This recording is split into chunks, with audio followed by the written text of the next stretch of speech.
ಬಸವ ಸಮಿತಿ ಬೆಂಗಳೂರು, ಕಲಬುರಗಿ, ಧಾರವಾಡ ಹಾಗೂ ಬಸವ ಕೇಂದ್ರ ಧಾರವಾಡ ಇವರ ಸಂಯುಕ್ತ ಆಶ್ರಯದಲ್ಲಿ ನಡೆಯುತ್ತಿರುವ ಆನ್ಲೈನ್ ಅರಿವಿನ ಮನೆ ಅನುಭವ ಮಾಲಿಕೆ 43 ವಿಷಯ ಅಲ್ಲಮಹಾಪ್ರಭು ಸಿದ್ದರಾಮೇಶ್ವರರ ಸಂಭಾಷಣೆ ಮುಂದುವರಿಯುವುದು. ಈ ಅನುಭವ ನೀಡಲು ಆಗಮಿಸಿರುವ ಅನುಭಾವಿಗಳು ಡಾಕ್ಟರ್ ಶಂಭು ಹೆಗಡಾಳ್ ಅವರು, ಪ್ರಾಧ್ಯಾಪಕರು CSI ಕಾಮರ್ಸ್ ಕಾಲೇಜ್ ಧಾರವಾಡ. ಅವರಿಗೆ ಶರಣಾರ್ಥಿಗಳನ್ನು ತಿಳಿಸ್ತಾ ಅವರಿಗೆ ಈ ಕಾರ್ಯಕ್ರಮಕ್ಕೆ ತುಂಬು ಹೃದಯದ ಸ್ವಾಗತವನ್ನು ಬಯಸ್ತಾ ಇದ್ದೇನೆ. ಹಾಗೂ ಆಗಮಿಸಿದ ತಮ್ಮೆಲ್ಲರಿಗೂ ಆನ್ಲೈನ್ನಲ್ಲಿ ವೀಕ್ಷಣೆ ಮಾಡ್ತಾ ಎಲ್ಲ ಆನ್ಲೈನ್ ವೀಕ್ಷಕರಿಗೂ ಕೂಡ ತುಂಬು ಹೃದಯದ ಸ್ವಾಗತವನ್ನು ಬಯಸ್ತಾ ಮೊದಲಿಗೆ ವಚನ ಪ್ರಾರ್ಥನೆ ನಮ್ಮ ಪೊಲೀಸ್ ಪಾಟೀಲ್ರಿಂದ. ಓಂ ಶ್ರೀ ಗುರು ಬಸವಲಿಂಗಾಯ ನಮಃ. ಬಿಡು ಬಾಹ್ಯದೊಳು ಡಂಬವ ಮಾನಸದೊಳಗೆಡೆ ಬೀಡದಿರು ಶಂಭುವ. ಬಿಡು ಬಾಹ್ಯದೊಳು ಡಂಬವ ಮಾನಸದೊಳಗೆಡೆ ಬೀಡದಿರು ಶಂಭುವ. ಒಡಲೋಳು ವಂಚಿಸಿ ಹೊರಗೆ ನೀ ಕೀರ್ತಿಯ ಪಡೆದರೆ ಶಿವನಿನ ಒಲಿವನೆ ಮರುಳೇ. ಬಿಡು ಬಾಹ್ಯದೊಳು ಡಂಬವ ಮಾನಸದೊಳ ಎಡೆಬೀಡದಿರು ಶಂಭುವ. ಜನ ಮೆಚ್ಚಿ ನಡಕೊಂಡರೇನುಂಟು ಲೋಕದಿ ಮನಮೆಚ್ಚಿ ನಡಕೊಂಬುದೇ ಚಂದವು. ಜನರೇನು ಬಲ್ಲರು ಒಳಗಾಗೋ ಕೃತ್ಯವ, ಜನರೇನು ಬಲ್ಲರು ಒಳಗಾಗೋ ಕೃತ್ಯವ. ಮನವರಿಯದ ಕಳ್ಳತನವಿಲ್ಲವಲ್ಲ. ಬಿಡು ಬಾಹ್ಯದೊಳು ಡಂಬವ ಮಾನಸದೊಳಗೆಡೆ ಬೀಡದಿರು ಶಂಭುವ. ಜನರು ಮೆಚ್ಚುತ್ತೆ ನಿನ್ನ ಕೈಲಾಸ ಕೊಯ್ವರೆ, ಜನ ಮೆಚ್ಚದಿರೆ ಶಿವ ಬಿಡುವನೆ. ಜನರಿಲ್ಲಿ ನಿನ್ನನ್ನು ದೊಡ್ಡಾತನೆಂದರೆ, ಜನರಿಲ್ಲಿ ನಿನ್ನನ್ನು ದೊಡ್ಡಾತನೆಂದರೆ ಚಿನುಮಯ ಶಿವ ತಾನು ಅರಿಯನೆ ಮರುಳೇ. ಬಿಡು ಬಾಹ್ಯದೊಳು ಡಂಬವ ಮಾನಸದೊಳಗೆಡೆ ಬೀಡದಿರು ಶಂಭುವ. ಮನದೋಳು ಶಿವ ತಾನು ಮನೆ ಮಾಡಿಕೊಂಡಿಹ, ಮನದೋಳು ಶಿವ ತಾನು ಮನೆ ಮಾಡಿಕೊಂಡಿಹ. ಮನ ಮೆಚ್ಚಿ ನಡೆದರೆ ಶಿವ ಮೆಚ್ಚುವ. ಮನ ಕಂಜಿ ನಡೆಯದೆ ಜನ ಕಂಜಿ ನಡೆದರೆ, ಮನ ಕಂಜಿ ನಡೆಯದೆ ಜನ ಕಂಜಿ ನಡೆದರೆ ಮನದಾಳ್ಮ ಗುರು ಸಿದ್ಧ ಮರೆಯಾಗೋನಲ್ಲ. ಬಿಡು ಬಾಹ್ಯದೊಳು ಡಂಬವ ಮಾನಸದೊಳಗೆಡೆ ಬೀಡದಿರು ಶಂಭುವ. ಒಡಲೋಳು ವಂಚಿಸಿ ಹೊರಗೆ ನೀ ಕೀರ್ತಿಯ ಪಡೆದರೆ ಶಿವನಿನ ಗೊಲಿವನೆ ಮರುಳೇ. ಬಿಡು ಬಾಹ್ಯದೊಳು ಡಂಬವ ಮಾನಸದೊಳಗೆಡೆ ಬೀಡದಿರು ಶಂಭುವ. ವಚನ ಪ್ರಾರ್ಥನೆ ಮಾಡಿರ್ತಕ್ಕಂಥ ಪೊಲೀಸ್ ಪಾಟೀಲ್ ಶರಣಿಗೆ ಶರಣು ಶರಣಾರ್ಥಿ. ಈಗ ಅನುಭವ ಡಾಕ್ಟರ್ ಶಂಭು ಹೆಗಡಾಳ್ ಅವರಿಂದ. ಕಾಯದೊಳು ಗುರುಲಿಂಗ ಜಂಗಮದಾಯತವನರಿಯಲ್ಕೆ ಸುಲಭೋಪಾಯದಿಂದಿದರಿಟ್ಟು ಬಾಹ್ಯಸ್ಥಲಕ್ಕೆ ಕುರುಹಾಗಿ ದಾಯದೋರಿ ಸಮಸ್ತ ಭಕ್ತ ನಿಕಾಯವನು ಪಾವನವ ಮಾಡಿದ ರಾಯಪೂರ್ವಾಚಾರ್ಯ ಸಂಗನ ಬಸವ ಶರಣಾರ್ಥಿ. ಪ್ರಾತಸ್ಮರಣೀಯರಾದಂತಹ ಬಸವಾದಿ ಶಿವಶರಣರನ್ನು ನೆನೆದುಕೊಂಡು ಪ್ರಪಂಚದ ಎಲ್ಲ ದಾರ್ಶನಿಕರಲ್ಲಿ ಭಕ್ತಿಯಿಂದ ವಂದಿಸಿ ಬಸವ ಕೇಂದ್ರ ಮತ್ತು ಬಸವ ಸಮಿತಿಯ ಯಾವತ್ತೂ ಪದಾಧಿಕಾರಿಗಳಲ್ಲಿ ಸದಸ್ಯರುಗಳಲ್ಲಿ ನಮಿಸುತ್ತಾ ಈ ಶೂನ್ಯ ಸಂಪಾದನೆ ಅನುಭವ ಮಾಲಿಕೆ ಇದರ ಆನ್ಲೈನ್ ಮತ್ತು ಆಫ್ಲೈನ್ನಲ್ಲಿ ವೀಕ್ಷಣೆ ಮಾಡ್ತಕ್ಕಂಥ ಎಲ್ಲ ಪೂಜ್ಯ ಶ್ರೋತೃವೃಂದಕ್ಕೆ ನನ್ನ ಭಕ್ತಿಯ ಶರಣಾರ್ಥಿಗಳು. ಇಲ್ಲಿ ಕಳೆದ ವಾರ ನಾವು ಪ್ರಭುದೇವರ ನುಡಿಗಳನ್ನು ಅಂದರೆ ಕೆರೆ ಕಟ್ಟೆಗಳನ್ನು ಕಟ್ತಕ್ಕಂತಹ ಜನರ ಮಧ್ಯದಲ್ಲಿ ನಿಂತ್ಕೊಂಡು ಇದೇನು ಇವರು ಅಜ್ಞಾನದಲ್ಲಿ ಈ ಕೆಲಸ ಮಾಡ್ತಾ ಇದ್ದಾರೆ, ಅಧ್ಯಾತ್ಮದ ಕೆರೆಯನ್ನು ಕಟ್ಟಬೇಕು, ಅಧ್ಯಾತ್ಮದ ದಾರಿಯನ್ನು ಪಥವನ್ನು ತುಳಿಲಾರ್ದೇ ಲೌಕಿಕದಲ್ಲಿ ನಾವು ಎಷ್ಟು ಶ್ರಮಪಟ್ಟರೂ ಕೂಡ ಅದು ಕೇವಲ ಲೌಕಿಕ ಸುಖಕ್ಕೆ ಮಾತ್ರ ಸೀಮಿತ ಆಗಿ ಉಳಿತದೆ ಹೊರತು ಅದರ ಲಾಭ ಕೇವಲ ಲೌಕಿಕ ಬದುಕಿಗೆ ಮಾತ್ರ ಆಗುತ್ತೆ ಹೊರತು ಅದು ಆಧ್ಯಾತ್ಮಿಕ ಬದುಕಿಗೆ ಆಗೋದಿಲ್ಲ. ಮನುಷ್ಯನ ಬದುಕಿನ ಪರಮ ಗುರಿ ಕೇವಲ ಲೌಕಿಕ ಬದುಕಲ್ಲ, ಲೌಕಿಕದ ಜೊತೆಗೆ ಪಾರಮಾರ್ಥದ ಸಾಧನೆಯೂ ಕೂಡ ಮನುಷ್ಯನ ಪ್ರಾಶಸ್ತ್ಯದಲ್ಲಿ ಒಂದಾಗಿರಬೇಕು ಅಂತಕ್ಕಂಥ ಗುರಿಯನ್ನಿಟ್ಕೊಂಡು, ಆ ಆಶೆಯನ್ನಿಟ್ಕೊಂಡು ಅವ್ರು ಹೇಳ್ತಾರೆ. ಈ ರೀತಿಯಾಗಿ ಅವರು ತಮ್ಮ ಕೆಲಸ ಕಾರ್ಯಗಳಲ್ಲಿ ತೊಡಗಿದಂಥ ವ್ಯಕ್ತಿಗಳು, ಜನರು ಪ್ರಭುದೇವರ ಅತ್ತ ತಮ್ಮ ಕೈಯಲ್ಲಿರ್ತಕ್ಕಂಥ ಕಲ್ಲು, ಗುಂಡು, ಬಡಿಗೆಗಳನ್ನು ಬೀಸಿ ಅವರ ಆಕ್ರೋಶವನ್ನು ವ್ಯಕ್ತಪಡಿಸುವ ಸಂದರ್ಭದಲ್ಲಿ ಅವೆಲ್ಲ ಮರಳಿ ಅವರಿಗೆ ತಾಗಿ ಅವರಿಗೆ ಭಾಳ ಆಶ್ಚರ್ಯ ಆಗುತ್ತೆ ಏನಿದು ಅಂತ. ಅಷ್ಟಾದ ಮೇಲೆ ಪ್ರಭುದೇವರು ಹೇಳ್ತಾರೆ, ಏನು ಇವರೆಲ್ಲ ಅಜ್ಞಾನದಲ್ಲಿ ಯಾರು ಬಂದದಾರ ಅನ್ನೋದು ಗೊತ್ತಿಲ್ಲ, ಯಾರು ನಿಂತಾರ ಅನ್ನೋದು ಗೊತ್ತಿಲ್ಲ, ಊರಿಗೆ ಯಾರು ಬಂದರು, ಮನೆ ಮುಂದೆ ಯಾರು ನಿಂತರು, ಇವ್ರನ್ನ ಯಾರು ಮಾತಾಡಿಸಿದ್ರು, ಇವರನ್ನು ತಿಳ್ಕೊಳ್ಳೋದನ್ನ ವ್ಯವಧಾನ ಇಲ್ಲ, ಇವ್ರಿಗೆ ತಿಳ್ಕೊಳ್ಳೋಷ್ಟು ವ್ಯವಧಾನ ಇಲ್ಲ.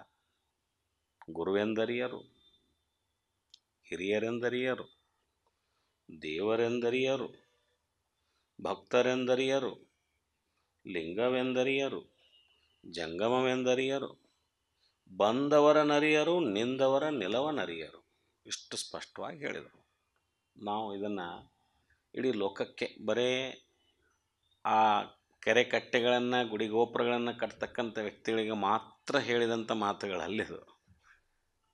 ಜಗತ್ತಿಗೆ ಹಿಂದೆ ಇವತ್ತು ಮುಂದೆ ಆಗಿ ಹೋಗ್ತಕ್ಕಂಥ ಬದುಕ್ತಕ್ಕಂಥ ಸಮಸ್ತ ಮಾನವ ಕುಲಕ್ಕೆ ಇದು ಉಪದೇಶ. ಯಾರ್ದು? ಅಲ್ಲಂ ಪ್ರಭುದೇವರು. ನಾವು ನಿತ್ಯದಲ್ಲಿ ಎಲ್ಲರ ಜೊತೆ ಹಿಂಗೆ ವ್ಯವಹರಿಸ್ತಿರ್ತೇವೆ. ನಾವು ಯಾರ ಜೊತೆ ಮಾತಾಡಾಕ್ತೇವೆ ಅಂತ ನಮ್ಗೆ ಅರಿವು ಇರೋದಿಲ್ಲ, ಯಾರ ಜೊತೆ ನಾವು ವ್ಯವಹರಿಸ್ತಾಗ್ತೇವೆ ಅಂತ ಅರಿವು ಇರೋದಿಲ್ಲ. ಸುಮ್ಮನೆ ನಮ್ಮ ಅಹಂಕಾರದಲ್ಲಿ, ನಮ್ಮ ಅಜ್ಞಾನದಲ್ಲಿ, ನಮ್ಮ ಅಜ್ಞಾನ ಮತ್ತು ಅಹಂಕಾರದ ಮದದಲ್ಲಿ ನಾವು ಲೋಕದ ಜನರ ಜೊತೆ ವ್ಯವಹರಿಸುವಾಗ ಎಷ್ಟು ಮದದಿಂದ ವ್ಯವಹರಿಸ್ತಿರ್ತೇವೆ ನಾವು. ಅದು ನಮ್ಮೆಲ್ಲರಿಗೂ ಹೇಳಿದಂಥ ಮಾತೆ. ಅದು ಸಾಂಕೇತಿಕವಾಗಿ ಅವ್ರಿಗೆ ಹೇಳ್ಯಾರ ಅಂತ ನಾವು ತಿಳ್ಕೊತೀವಿ. ಹಾಗಲ್ಲ, ನಿತ್ಯದಲ್ಲಿ ನಮ್ಮ ಜೊತೆಗೆ ನಾವು ಯಾರು ವ್ಯವಹಾರ ಮಾಡಿದ್ರು ಅವ್ರ ಜೊತೆಗೆ ನಾವು ಎಷ್ಟು ವಿನಯತೆಯಿಂದ ನಾವು ನಡ್ಕೋಬೇಕು. ಅಥವಾ ನಾವು ಯಾರ ಜೊತೆ ವ್ಯವಹಾರ ಮಾಡ್ತಾ ಇದ್ದೇವೆ, ಮಾತನಾಡ್ತಾ ಇದ್ದೇವೆ, ಅವರ ನಿಲುವನ್ನು ನಾವು ತಿಳ್ಕೊಬೇಕು. ಮೊದಲು ಅವ್ರ ನಿಲುವು ಏನು, ಅವ್ರು ಯಾರು ಅಂತ ತಿಳ್ಕೊಂಡ ಮೇಲೆ ಅವ್ರ ಜೊತೆ ನಾವು ಹೆಂಗೆ ವ್ಯವಹರಿಸ್ಬೇಕಂತಕ್ಕಂಥ ಅರಿವು ನಮಗೆ ಬರುತ್ತೆ. ನಾವು ಅದನ್ನು ತಿಳ್ಕೊಳ್ಳೇ ಇಲ್ಲ ಅಂದರೆ ಅವ್ರ ಜೊತೆ ನಮ್ಮ ಅಹಂಕಾರದಲ್ಲಿ ನಮ್ಗೆ ಹೆಂಗೆ ಬೇಕು ಹಂಗೆ ನಾವು ವರ್ತನೆ ಮಾಡ್ತೇವೆ. ಇದು ಅಜ್ಞಾನದ ಬದುಕು, ಇದು ಅಜ್ಞಾನದ ಜಗತ್ತು. ಅದಕ್ಕಾಗಿ ಹಂಗೆ ಆಗಬಾರ್ದಲ್ಲ ಅಂತ ಪ್ರಭುದೇವರು ಈ ರೀತಿ ಹೇಳಿ, ಬಂದವರ ನರಿಯರು, ನಿಂದವರ ನಿಲವ ನರಿಯರು, ಶಿವಶರಣರ ನೋಯಿಸುವ, ನೋಡಿ, ಶಿವಶರಣರ ನೋಯಿಸುವ ಪಾತಕರ ನೀನೆಂಬೆ. ಪಾತಕರ ಅಂತಕ್ಕಂಥ ಶಬ್ದವನ್ನಲ್ಲಿ ಬಳಸ್ತಾವೆ. ಶಿವಶರಣರನ್ನು ಯಾರೇ ನೋಯಿಸಲಿ ಅವರು ಪಾತಕಿಗಳು, ಅವರು ಅಂತ್ಯಂಥ ಅಪರಾಧವನ್ನು ಮಾಡಿದಂಥವರಲ್ಲ, ಘೋರ ಅಪರಾಧವನ್ನು ಮಾಡಿದ್ದು. ನೋಯಿಸೋದು, ಜನರನ್ನು ನೋಯಿಸೋದು, ಮನ ನೋಯಿಸೋದು, ಅದು ವಿಶೇಷವಾಗಿ ಶಿವಶರಣರ ಮನ ನೋಯಿಸಿದವರು. ಅದನ್ನು ಭಾಳ ಸ್ಪಷ್ಟವಾಗಿ ಹೇಳ್ತಾರೆ. ಶಿವಶರಣರ ನೋಯಿಸುವ ಪಾತಕರ ನೀನೆಂಬೆ. ಗುಹೇಶ್ವರ, ನಿಮ್ಮ ಮನ ನೊಂದ ನೋವು ಬರೆದೇ ಹೋಗೋದು. ನೋಡ್ರಿ, ನಿಮ್ಮ ಶರಣರನ್ನ ಮನಸ್ಸು ನೋಯಿಸ್ಯಾರ ಅಂದ್ರೆ ಅದು ಸಾಕ್ಷಾತ್ ಭಗವಂತನ ಮನಸ್ಸನ್ನೇ ನೋಯಿಸಿದ ರೀತಿ. ಈ ರೀತಿಯಾಗಿ ನಿಮ್ಮನ್ನು ಮನಸ್ಸು ನೋಯಿಸ್ಯಾರ ಅಂದ್ರೆ ಅವರು, ನಿಮ್ಮ ಮನಸ್ಸು ನೋಯಿಸ್ಯಾರ ಅಂದ್ರೆ ಅವರಿಗೆ ಒಳ್ಳೆಯದಾಗೋದಿಲ್ಲ, ಅವರು ಅದಕ್ಕೆ ತಕ್ಕ ಶಾಸ್ತಿಯನ್ನು ಪಡಿತಾರೆ ಅನ್ನುವಂಥ ಸ್ಪಷ್ಟವಾದ ಮತ್ತೆ ಹೇಳಿದರು ಅವರು. ಅದನ್ನೆಲ್ಲ ಹಿಂದಿನ ವಾರ ಹೇಳೇನು ನಾವು. ಸಹಜವ ನುಡಿದರೆ ಸೇರುವರಿಲ್ಲ. ಲೋಕದ ಜನರಿಗೆ ಗುಣಗಾನ ಮಾಡಕತ್ತಾರ. ಲೋಕದ ಜನರು ಹೆಂಗದಾರ ಅಂತ ಹೇಳಕ್ಕೆ ಸಹಜವ ನುಡಿದರೆ ಸೇರುವರಿಲ್ಲ ಕಾಣಿರಣ್ಣ. ಅಸಹಜಕ್ಕಲ್ಲದೆ ಲೋಕ ಭಜಿಸದು. ಸತ್ಯವನ್ನು ನುಡಿದವರಿಗೆ ಯಾರೂ ಲೈಕ್ ಮಾಡೋದಿಲ್ಲ, ಸತ್ಯವನ್ನು ಯಾರೂ ಲೈಕ್ ಮಾಡೋದಿಲ್ಲ. ಆದರೆ ಅಸಹಜಕ್ಕಲ್ಲದೆ ಅಸತ್ಯಕ್ಕಲ್ಲದೆ ಬೇರೆ ಎದಕ್ಕೂ ಲೋಕ ಭಜಿಸೋದಿಲ್ಲ ಅಂತಿದು ಸ್ಪಷ್ಟ ಹೇಳಿಬಿಟ್ರೆ. ಇದು ಒಂದು ಅಸತ್ಯಕ್ಕಲ್ಲದೆ ಲೋಕ ಭಜಿಸದು, ಅಸಹಜಕ್ಕಲ್ಲದೆ ಲೋಕ ಭಜಿಸದು. ಸಹಜಕ್ಕೆಂದು ಅದು ಭಜಿಸೋದಿಲ್ಲ, ನಿಮ್ಮನ್ನು ಪ್ರೀತಿ ಮಾಡೋದಿಲ್ಲ. ಕೆರೆಯ ಕಟ್ಟಿಸುವವನ ಕಂಡು ಒಡ್ಡರಾಮಯ್ಯನೆಂದರೆ ಮುಳಿಸಿಂದ ಲಿಂಗತನುವ ನೋಯಿಸುವರೆ. ನಮ್ಮ ಗುಹೇಶ್ವರ ಲಿಂಗವು ಜಗದೊಳಗೆ ಪರಿಪೂರ್ಣವಾದ ಕಾರಣ. ಶರಣರ ನೋವು ಮರಳಿ ಪಾತಕರ ತಾಗಿದರೆ. ಶರಣರ ನೋವು ಯಾರು ನೋಯಿಸಿದ್ರಲ್ಲ, ಅವ್ರನ್ನ ಯಾರು ನೋಯಿಸಾರಲ್ಲ ಅವರು ಪಾತಕಿಗಳಂತ ಹೇಳಿದ್ರಲ್ಲ. ಶರಣರ ನೋವು ಮರಳಿ ಪಾತಕರ ತಾಗಿದರೆ ಅಲ್ಲಯ್ಯ ನೋಡಿ ನಗುತ್ತಿರ್ದನು. ಬರೋಬ್ಬರಿ ಆತು ನೋಡಿ ಅವ್ರಿಗೆ ಅಂತ ಆ ಭಗವಂತ, ಸಾಕ್ಷಾತ್ ಭಗವಂತ ಅವ್ರಿಗೆ ಹೊಳ್ಳಿ ತಿರುಗಿ ಬಿದ್ದು ಅಲ್ಲ, ಅವು ಬಡಿಗೆ ಕಲ್ಲು ಗುಂಡು ಎಲ್ಲ ಅವರಿಗೆ ಹೊಳ್ಳಿ ಬಂದು ಅಲ್ಲ. ಆವಾಗ ಆ ಭಗವಂತ, ಆ ಪರಾತ್ಪರ ಶಕ್ತಿ ಅದನ್ನು ನೋಡಿ ನಗತಿತ್ತಂತೆ ಅನ್ನುವಂಥ. ತಾಯಿಗಾದ ಸುಖ ದುಃಖಗಳು ಬಸುರ ಶಿಶುವಿಂಗ ನೋಡಯ್ಯ. ಈ ರೀತಿಯಾಗಿ ಶಿವಶರಣಿಗೆ ಮಾಡಿದ ಸುಖ ದುಃಖಗಳು ಶಿವನ ತಾಗುವು. ಕರುಣವುಳ್ಳವರು ಮರಣವಿಲ್ಲದವಂಗೆ ಮುಣಿದರೆ, ಕರುಣವುಳ್ಳವರು ಮರಣವಿಲ್ಲದವಂಗೆ ಮುಣಿದರೆ ತನುವುಳ್ಳವರ ಮುಟ್ಟುವುದಲ್ಲದೆ ಒಡಲಿಲ್ಲದಾತನು ಮುಟ್ಟಬಲ್ಲುದೇ. ಗುಹೇಶ್ವರ ಕೆಂಡವ ಗೋರೆಲ್ಲ ಮುಟ್ಟಬಲ್ಲುದೆ ಅನ್ನುವಂಥ ಒಂದು ಸ್ಪಷ್ಟವಾದ ಒಂದು ನಿಲುವನ್ನು ಪ್ರಭುದೇವರು ತಮ್ಮ ನಿಲುವನ್ನು, ಅಥವಾ ಲಿಂಗಾಂಗ ಸಾಮರಸ್ಯ ಹೊಂದಿದಂಥ ಅಂಗ ಹೋಗಿ ಲಿಂಗಮಯವಾಗಿರ್ತಕ್ಕಂಥ ಒಬ್ಬ ಶಿವಶರಣನ ನಿಲುವನ್ನು ಈ ಒಂದು ವಚನಗಳಲ್ಲಿ ನಮಗೆ ತಿಳಿಸ್ತಾರೆ. ಇಲ್ಲಿವರೆಗೆ ನಾವು ಕಳೆದ ವಾರ ಬಂದಿದ್ದೀವಿ. ಇಂತಪ್ಪ ಅಜ್ಞಾನಿಗಳಿಗೆ, ಇಂಥ ಅಜ್ಞಾನದಿಂದ ಕೂಡಿದಂಥ ಈ ಜಗತ್ತು, ಇಂಥ ಅಜ್ಞಾನಿಗಳಿಗೆ ಉಪದೇಶವ ಮಾಡಿದ, ಇವರಿಗೆ ಉಪದೇಶ ಮಾಡಿ ಇವ್ರನ್ನ ಭಕ್ತರಂತ ತೊಗೊಂಡಾರಲ್ಲ, ಶಿಷ್ಯರಂತ ತೊಗೊಂಡಾರಲ್ಲ, ಸಿದ್ದರಾಮಯ್ಯನೂ ಆ ಶಿಷ್ಯರು ಮಾಡಿದ ಪಾಪ ತಾಗುವುದೆಂದು ಪ್ರಭುದೇವರು ನಿರೂಪಿಸಿದ ಪ್ರಸ್ತಾವದ ವಚನ. ಶಿಷ್ಯ ಮಾಡಿದ ತಪ್ಪಿಗೆ ಗುರುವು ಕೂಡ ಪಾಲುದಾರ ಆಗ್ತಾನೆ. ಮಕ್ಕಳು ಮಾಡಿದ ತಪ್ಪಿನಲ್ಲಿ ತಂದೆ ತಾಯಿಗಳು ಕೂಡ ಹೇಗೆ ಪಾಲ್ದಾರ ಆಗ್ತಾರೋ, ಅವರ ದುಃಖದಲ್ಲಿ ಅವ್ರು ಹೆಂಗೆ ಭಾಗಿದಾರ ಆಗ್ತಾರೋ. ಅವ್ರು ಮಾಡಿಲ್ಲ ಏನು ತಪ್ಪು, ಮಕ್ಕಳು ಮಾಡ್ಯಾರ, ಆದರೆ ತಂದೆ ತಾಯಿನೂ ಅನುಭವಿಸ್ತಾರಲ್ಲ. ಇದು ಲೌಕಿಕದಲ್ಲಿ. ಪರಮಾರ್ಥದಲ್ಲಿನೂ ಹಾಗೆ ಅಂತ ಹೇಳ್ತಾರೋ. ಇಂತಪ್ಪು ಅಜ್ಞಾನಿಗಳಿಗೂ ಉಪದೇಶವ ಮಾಡಿದ ಸಿದ್ದರಾಮಯ್ಯನೂ ಆ ಶಿಷ್ಯರು ಮಾಡಿದ ಪಾಪ ತಾಗುವುದೆಂದು ಪ್ರಭುದೇವರು ನಿರೂಪಿಸಿದ ಪ್ರಸ್ತಾವದ ವಚನ. ಜಗದ ಜನವ ಹಿಡಿದುಕೊಂಡು ಬಂದು ಉಪದೇಶವ ಮಾಡಿದ ಗುರುವಿಗೆ, ಜಗದ ಜನವ ಹಿಡಿದುಕೊಂಡು ಬಂದು ಉಪದೇಶವ ಮಾಡಿದ ಗುರುವಿಗೆ ಆ ಉಪದೇಶ ಕೊಟ್ಟು ಕೊಂಡ ಮಾರಿಂಗೆ ಹೋವುದಲ್ಲದೆ ಅಲ್ಲಿ ನಿಜವಳವಡುವುದೇ. ತೆರನ ನರಿಯದ ಸಂಸಾರಿ ಜೀವಿಗಳು ಮಾಡಿದ ದೋಷ ತಮ್ಮ ನುಂಗಿ ಆ ಗುರುವಿಂಗೆ ಉಪಹತಿಯ ಮಾಡುವುದು ನೋಡ. ಸ್ಪಷ್ಟವಾಗಿದು. ನಾವು ಯಾವ್ದಾರು ಗುರುಗಳ ಹತ್ರ ಉಪದೇಶ ತೊಗೊಂಡೇವೆ ಅಂದ್ರೆ, ನಾವೇನಾದರೂ ತಪ್ಪು ದಾರಿಯಲ್ಲಿ ನಡೆದ್ರೆ ಆ ಒಂದು ಪೆಟ್ಟು ಅದು ನಮಗೆ ಉಪದೇಶ ಮಾಡಿದ ಗುರುವಿಗೂ ತಟ್ಟುತ್ತೆ.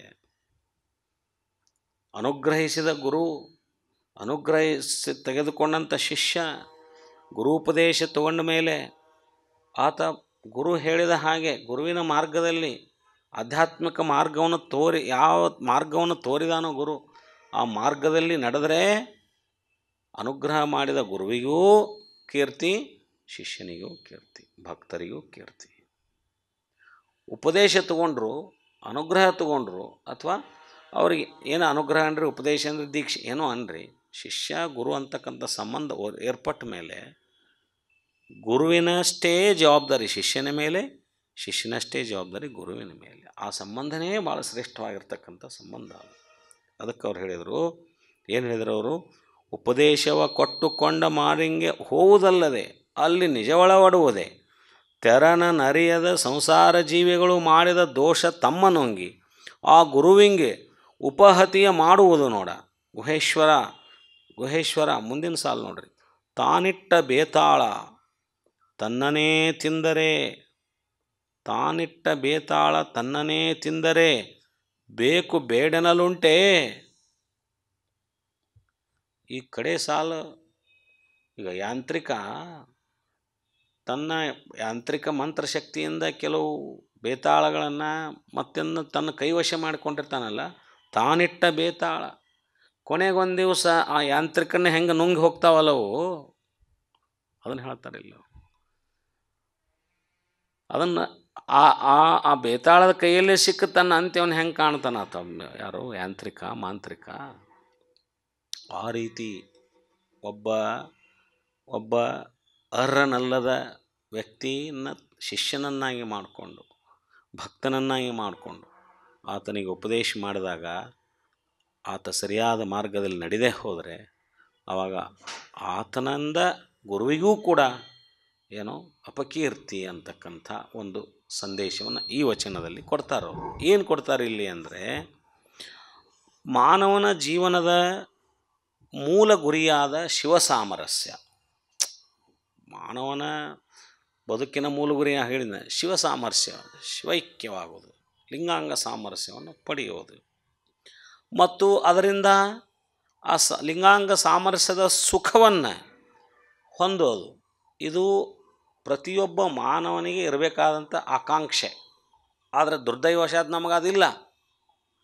ನಮ್ಮ ಆಕಾಂಕ್ಷೆಗಳೇ ಬೇರೆ ಆಗಿದಾವೆ, ಭಾಳ ಕ್ಷಣಿಕವಾಗಿರ್ತಕ್ಕಂಥ ಆಕಾಂಕ್ಷೆಗಳಿದಾವೆ. ಶಾಶ್ವತವಾದ ಸುಖವನ್ನು ನೀಡ್ತಕ್ಕಂಥ ಆಕಾಂಕ್ಷೆ, ಸುಖವನ್ನು ನೀಡ್ತಕ್ಕಂಥ ವಸ್ತು ಅಥವಾ ಆ ದಾರಿಯಲ್ಲಿ ನಡಿಲಿಕ್ಕೆ ನಮ್ಮ ಮನಸ್ಸು ಒಪ್ತಾ ಇಲ್ಲ. ಕ್ಷಣಭಂಗುರದ ತೃಪ್ತಿ, ನಾವು ಭಾಳ ಭೌತಿಕ ವಸ್ತುವಿನ ಮೇಲೆ ನಂಬಿಕೆ ಮತ್ತು ವಿಶ್ವಾಸ ಇಟ್ಕೊಂಡು ಅದರಿಂದ ನಾವು ಸುಖ ಪಡಿಬೇಕಂತಕ್ಕಂಥ ಆಕಾಂಕ್ಷೆ ಉಳ್ಳವರು ನಾವು. ಇದು ಅಲ್ಲ ಮಾನವನ ಜೀವನದ ಪರಮ ಗುರಿ, ಇದಲ್ಲ. ಈ ಲಿಂಗಾಂಗ ಸಾಮರಸ್ಯ ಮತ್ತು ಶಿವಸುಖದ ಆಕಾಂಕ್ಷೆ ಉಳ್ಳವರಿಗೆ ಮಾತ್ರ ಗುರುಪದೇಶ ನೀಡಿದರೆ, ಶಿಕ್ಷಕರಿಗೆ ಉಪದೇಶ ನೀಡೋದಲ್ಲ. ದೊಡ್ಡ ಮನೆ, ದೊಡ್ಡ ಬಂಗ್ಲೆ, ದೊಡ್ಡ ಕಾರ್ ಅದಾವ ಅಂತೇಳಿ ಅವ್ರ ಮನೆಗೆ ಹೋಗಿ ನಾವು ಇವ್ರು ನಮ್ಮ ಭಕ್ತರು, ಇವ್ರು ನಮ್ಮ ಶಿಷ್ಯರ ಅಂತ ಹೇಳ್ಕೊಂಡು ಇದಲ್ಲ. ಯಾರು ಹೋಗಿ ಉಪದೇಶ ಮಾಡ್ಬೇಕಂತಿಲ್ಲ ಹೇಳ್ತಾರೆ ಇಲ್ಲಿ. ಈ ಆಕಾಂಕ್ಷೆ ಉಳ್ಳವರಾಗಿರು ಶಿವಸಾಮರಸ್ಯವನ್ನು ಹೊಂದುವಂಥ, ಆ ಶಿವಸಾಮರಸ್ಯದ ಸುಖವನ್ನು ಪಡೆಯುವ ಆಕಾಂಕ್ಷೆ ಉಳ್ಳಂಥ ಅವರಿಗೆ ಮಾತ್ರ ಉಪದೇಶವನ್ನು ನೀಡಬೇಕು. ಅವ್ರನ್ನ ಮಾತ್ರ ಒಬ್ಬ ಗುರು ಶಿಷ್ಯನಂತ ತಗೋಬೇಕು. ಅಲ್ಲಿ ಹೇಳ್ತಾರೆ, ಇಲ್ಲಿ ಗುರುಪದೇಶ ನೀಡಿದರೆ ಮಾತ್ರ ಆ ಉಪದೇಶ ಏನಾಗುತ್ತೆ, ಸಾರ್ಥಕವಾಗ್ತದೆ, ಸಾರ್ಥಕವಾಗ್ತದೆ. ಈಗ ಭೂಮಿ ಮೇಲೆ ನಾವು ಬೀಜ ಬಿತ್ತುವಾಗ ಬೀಜ ಅಂದರೆ ಮಂತ್ರೋಪದೇಶ. ಬೀಜ ಏನೋ ಭಾಳ ಪವರ್ಫುಲ್ ಐತಿ, ಅದನ್ನು ಎಲ್ಲಿ ನಾವು ಬಿತ್ತಾಕತ್ತೀವಿ ಆ ಭೂಮಿ ಫಲವತ್ತತೆಯಿಂದ ಇರಲಿಲ್ಲ ಅಂದ್ರೆ ಏನು ಮಾಡೋಕ್ಕೆ ಸಾಧ್ಯಕ್ಕೈತಿ? ಎರಡೂ ಬೇಕಿಲ್ಲಿ. ಮಂತ್ರೋಪದೇಶ, ಶಿಷ್ಯ. ಆ ಮಂತ್ರೋಪದೇಶವನ್ನು ಪಡೆಯುವಂಥ ಅರ್ಹತೆ ಉಳ್ಳು ಆ ಒಂದು ಮನೋಸ್ಥಿತಿ, ಆ ಒಂದು ಏನು ಸ್ಥಿತಿಯನ್ನು, ಆ ನಿಲುವನ್ನು ಹೊಂದಿರಬೇಕಾಗಿರುತ್ತೆ. ಆ ತುಡಿತ ಇರಬೇಕಾಗತ್ತೆ. ಏನಿಲ್ಲ ಅಂದ್ರೂ ಆ ಶಿಷ್ಯನಿಗೆ ಆ ತುಡಿತ ಇರಬೇಕಾಗತ್ತೆ. ಒಂದಿಷ್ಟು ಲೌಕಿಕದ ಕಡೆ ಏನೋ ಒಂದಿಷ್ಟು ತ್ಯಾಗ ಮನೋಭಾವ ಇರಬೇಕು, ಒಂದಿಷ್ಟು ಈ ವಿಷಯ ವಸ್ತುಗಳ ಮೋಹದಿಂದ ದೂರ ಇರಬೇಕು. ಇವೆಲ್ಲವೂ ಒಬ್ಬ ಸಾಧಕನಿಗೆ ಇರಬೇಕಾದಂಥ ಮೂಲಭೂತವಾಗಿರ್ತಕ್ಕಂಥ ರಿಕ್ವೈರ್ಮೆಂಟ್ಸ್ ಇವು, ಅವಶ್ಯಕತೆಗಳಿವು. ನಾನು ಈಚೆಗೆ ಐಷಾರಾಮಿ ಬದುಕನ್ನು ಬದುಕ್ತೀನಿ, ನಾನು ಈಚೆಗೆ ಏನು ಲೌಕಿಕ ಸುಖಭೋಗಗಳಲ್ಲಿ ನಾನೆಲ್ಲ ಇರ್ತೇನೆ, ಮತ್ತು ನಾ ಪಾರಮಾರ್ಥವನ್ನು ಸಾಧಿಸ್ತೀನಿ ಅಂತ ಅನ್ನೋದಾದರೆ ಅದು ಅಳವಡೋದಿಲ್ಲ. ಅದು ಕತ್ತಲೆಯಲ್ಲಿಯೇ ಬೆಳಕಿರ್ತೇನೆ ಅಂದರೆ ಆಗೋದಿಲ್ಲ. ಒಂದು ಕತ್ಲಾದರೂ ಇರಬೇಕು, ಇನ್ನೊಂದು ಬೆಳಕಾದರೂ ಇರಬೇಕು. ಒಂದು ಕತ್ಲಾದರೂ ಇರಬೇಕು. ಈ ವಿಷಯ ವಸ್ತುಗಳ ಮೋಹದಲ್ಲಿ ಬಿದ್ದವ ನಾ ಇಲ್ರಿ ನಾ ಇದನ್ನು ಪಾರಮಾರ್ಥನೂ ಸಾಧಿಸ್ತೇನೆ ಅಂತ ಹೇಳಿದ್ರೆ ಸುಳ್ಳದು. ಹಂಗಾಗತ್ತೆ. ಇದಿದ್ರೆ ಇದಿರೋದಿಲ್ಲ, ಇದಿದ್ರೆ ಇದಿರೋದಿಲ್ಲ. ಈ ರೀತಿಯಾಗಿರ್ತಕ್ಕಂಥ ಏನೇನೂ ಅರಿಯದ ಭೌತಿಕ ಭೋಗ ಸುಖದ ಬಯಕೆಯ ಮರ್ತ್ಯದ ಮಾನವರಿಗೆ, ನಾ ಹೇಳಿದ್ನಲ್ಲ, ಭೌತಿಕ ಭೋಗದ ಒಂದು ಸುಖವನ್ನೇ ಬಯಸ್ತಕ್ಕಂಥ ಮರ್ತ್ಯದ ಮಾನವರಿಗೆ ಉಪದೇಶವನ್ನು ಮಾಡಿದರೆ ಅದರಿಂದ ಏನೇನೋ ಪ್ರಯೋಜನವಾಗೋದು. ಕಲ್ಲು ಬಂಡೆ ಮೇಲೆ ನೀವು ಒಂದು ಬೀಜವನ್ನು ಬಿತ್ತಿದ ಹಾಗೆ, ಬೋರ್ಗಲ್ ಮೇಲೆ ನೀರು ಎರೆದಂತೆ ನಾವು ಹೇಳ್ತೇವಲ್ಲ, ಆ ಬಂಡೆಗಲ್ ಮೇಲೆ ಎಷ್ಟು ನೀರು ಹಾಕಿದರೆ ಅದು ನೆನೆಲಿಕ್ಕೆ ಸಾಧ್ಯನೋ ಅಂತ. ಎಷ್ಟು ಉತ್ಕೃಷ್ಟವಾದ ಒಂದು ಉತ್ತಮವಾದ ಫಲ ನೀಡ್ತಕ್ಕಂಥ ಮರದ ಬೀಜವನ್ನು ತಂದು ನಾವು ಬಂಡೆಗಲ್ಲಿನ ಮೇಲೆ ಅಥವಾ ಫಲವತ್ತಾದ ಭೂಮಿ ಅಲ್ಲದೇ ಬೇರೆ ಒಂದು ಇದರಲ್ಲಿ ನಾವು ಹಾಕಿದರೆ ಅದರ ಪ್ರಯೋಜನ ಆಗಲಿಕ್ಕೆ ಸಾಧ್ಯನೋ? ಹೆಂಗೆ ಆಗೋದಿಲ್ಲಲ್ಲ. ಹಾಗೇ ಇದು ಭೌತಿಕ ಭೋಗ ಸುಖದ ಬಯಕೆಯ ಮರ್ತ್ಯದ ಮಾನವರಿಗೆ ಉಪದೇಶ ನೀಡಿದರೆ ಅದರಿಂದೇನೂ ಪ್ರಯೋಜನವಾಗದು, ಅದು ನಿರರ್ಥಕ. ಅಲ್ಲಿ ನಿಜ ಅಳವಡಲಿಕ್ಕೆ ಸಾಧ್ಯನೇ ಇಲ್ಲ. ಈ ರೀತಿಯಾಗಿ ಭೋಗ ಲಾಲಸೆಯ ಸಂಸಾರ ಜೀವಿಗಳಿಗೆ ಮಾಡಿದ ಉಪದೇಶದಿಂದ ಅವರು ಉಪದೇಶ ಪಡೆದುಕೊಂಡವರು ಮಾಡುವ ದುರಿತ ದೋಷಗಳೆಲ್ಲವೂ ನೋಡ್ರಿ, ಆದರೂ ಅಂಥವ್ರಿಗೆ ಮಾಡಿದರೆ ಉಪದೇಶ ಅಂತೇಳಿ ದೋಷಗಳೆಲ್ಲವೂ ಆ ಗುರುವಿಗೆ ಮರಳಿತಾಗುವವು. ಎಷ್ಟು ಸೂಕ್ಷ್ಮ ಐತೆ ನೋಡ್ರಿ ತತ್ವ, ಎಷ್ಟು ಸೂಕ್ಷ್ಮದೆ ತತ್ವ. ಗುರುವನ್ನೇ ನಾಶಪಡಿಸುವ ಕೊನೆಗೆ ಯಾವ ಹಂತಕ್ಕೆ ಹೋಗ್ತಾವೆ ಅಂದ್ರೆ ಅವು ಗುರುವನ್ನೇ ನಾಶಪಡಿಸುವ ಹಂತಕ್ಕೆ ಹೋಗ್ತವೆ. ಹೆಂಗಂದ್ರೆ ಆಗ ಹೇಳಿದ್ರಲ್ಲ, ಹೇಗಂದ್ರೆ ಮಾಂತ್ರಿಕನೊಬ್ಬ ತಾನು ವಶಪಡಿಸಿಕೊಂಡಿದ್ದ ಬೇತಾಳ ಒಂದು ದಿನ ಆತನನ್ನೇ ಹೇಗೆ ನುಂಗುತ್ತದೆಯೋ ಆ ರೀತಿಯಾಗಿ ಅಷ್ಟು ಡೇಂಜರಸ್ ನೋಡ್ರಿ ಇದು ಅಂತ. ಗುರುಪದೇಶ ಅಂದರೆ ಅದು ಭಾಳ ಮಹತ್ವಪೂರ್ಣವಾಗಿರ್ತಕ್ಕಂಥ. ಹಿಂಗೆ ಇರೋದನ್ನು ಬಿಟ್ಟು ಹೀಗೆ ಹುಡುಕಿ ಒಳ್ಳೆಯವರಿಗೆ ಅರ್ಹರಿದ್ದವರಿಗೆ ಉಪದೇಶವನ್ನು ಮಾಡಲಾರ್ದನೆ ಏನಿವರು ಅಜ್ಞಾನಿಗಳಿಗೆ ಈ ಜನರಿಗೆಲ್ಲ ಉಪದೇಶ ಮಾಡಿದಾರಲ್ಲ ಇವರು ಅಂತೇನು ಮಾಡಿದರು, ಇವರು ಮನಸ್ಸು ನೊಂದ್ಕೊಂಡ್ರು ಪ್ರಭುದೇವರು. ನೊಂದ್ಕೊಂಡು ಏನು ಹೇಳ್ತಾರೆ ಅಂದ್ರಲ್ಲಿ ನೋಡ್ರಿ, ಇಲ್ಲಿ ಇಂತು ಪ್ರಭುದೇವರ ನೋಯಿಸಿದ ನೋವು ಆ ಗುಡ್ಡುಗಳನ್ನೇ ಮರಳಿತಾಗಲು, ಆ ಗಾಯಂಗಳ ವಿಘಾತಿಯಂ ಗೋಳಿಡುತ್ತಲೋಡಿ. ಅವರೇನ ಬಡಿಗಿ ಗುಂಡು ಕಲ್ಲು ಹೊಳ್ಳೆ ಅವರಿಗೆ ಬಿದ್ದುವಲ್ರಿ, ಮೈ ಎಲ್ಲ ಗಾಯಪಾಯ ಮಾಡಿಕೊಂಡು ಅವರು ವಿಘಾತಿಯಂ ಗೋಳಿಡುತ್ತಲೋಡಿ ಚೀರ್ಕೊಂತ ಗೋಳಾಡ್ಕೊತ ಓಡಿ ಹೋಗಿ ಯಾರ ಹತ್ರ ಹೋದರು? ಸಿದ್ದರಾಮೇಶ್ವರ, ಶಿವಯೋಗಿ ಸಿದ್ದರಾಮೇಶ್ವರ ಹತ್ರ ಹೋದ್ರು ಅವರು. ಮತ್ತು ಯಾರ ಹತ್ರ ಹೋಗ್ಬೇಕು? ಅವ್ರ ಹತ್ರ ಹೋಗ್ಬೇಕು.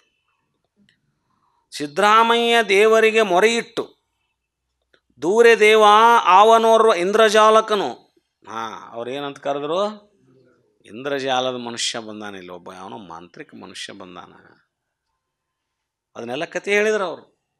ಅವು ಹಿಂಗೆ ಅಂದರು ನಿಮ್ಗೆ, ಹಿಂಗೆ ನಿಲ್ಲಿಸಿದ್ರು ನಿಮಗೆ, ಅದಕ್ಕೆ ನಾವು ಸಿಟ್ಟು ಬಂತು ನಮಗೆ, ನಾವು ಬಿಡಲಿಲ್ಲ, ನಮ್ಮ ಕೈಯನ್ನು ಬಡಿಗೆ ಕಲ್ಲು ಎಲ್ಲ ತೋರಿದ್ವಿ. ಆದ್ರೆ ಆಶ್ಚರ್ಯ ಅಂದ್ರೆ ಅವು ಏನೂ ತಾಗ್ಲಾರ್ದ ಹೊಳ್ಳಿ ನಮಗೆ ಬಂದು ನೋಡಿ ಇಲ್ಲೆಲ್ಲ ಗಾಯ ಆಗೈತಿ ಅಂತ ಗೋಳಿಡ್ಲಿಕ್ಕೆ ಪ್ರಾರಂಭ ಮಾಡಿದರು ಶಿವಯೋಗಿ ಸಿದ್ದರಾಮೇಶ್ವರ ಹತ್ರ.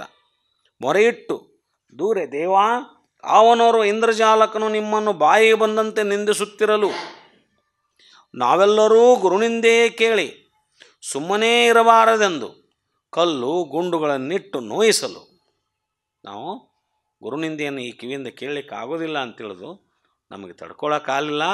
ನಾವೇನು ಮಾಡಿಬಿಟ್ವಿ? ಕಲ್ಲು ಗುಂಡುಗಳನ್ನಿಟ್ಟು ನೋಯಿಸಲು ಆತನ ತಾಗಿದಂಥ ಗಾಯಗಳೆಲ್ಲವೂ ನಮ್ಮನೇ ತಾಗಿ ಅವ್ರಿಗೇನಾಗಲಾರ್ದೇ ಅವ್ರಿಗೆ ಮುಟ್ಟಿದು ಹೊಳೆ ನಮಗೆ ಬಂದು ಬಡದು ದೆಸೆಯಿಂದೆಲ್ಲರೂ ನಾವೆಲ್ಲರೂ ನೊಂದು ಘಾಸಿಯಾದೆವೆಂದು ಭಿನ್ನಯಿಸಲು. ನೋಡಿ ನಮಗೆಲ್ಲ ಎಷ್ಟು ಗಾಯ ಆಗೈತಿ, ನಮಗಿಷ್ಟು ತೊಂದರೆ ಆಗೈತಿ ಅಂತ ಭಿನ್ನಯಿಸಲು ಹೇಳಿದ ಮೇಲೆ ಸಿದ್ಧರಾಮ ತಂದೆಗಳು ಬಂದು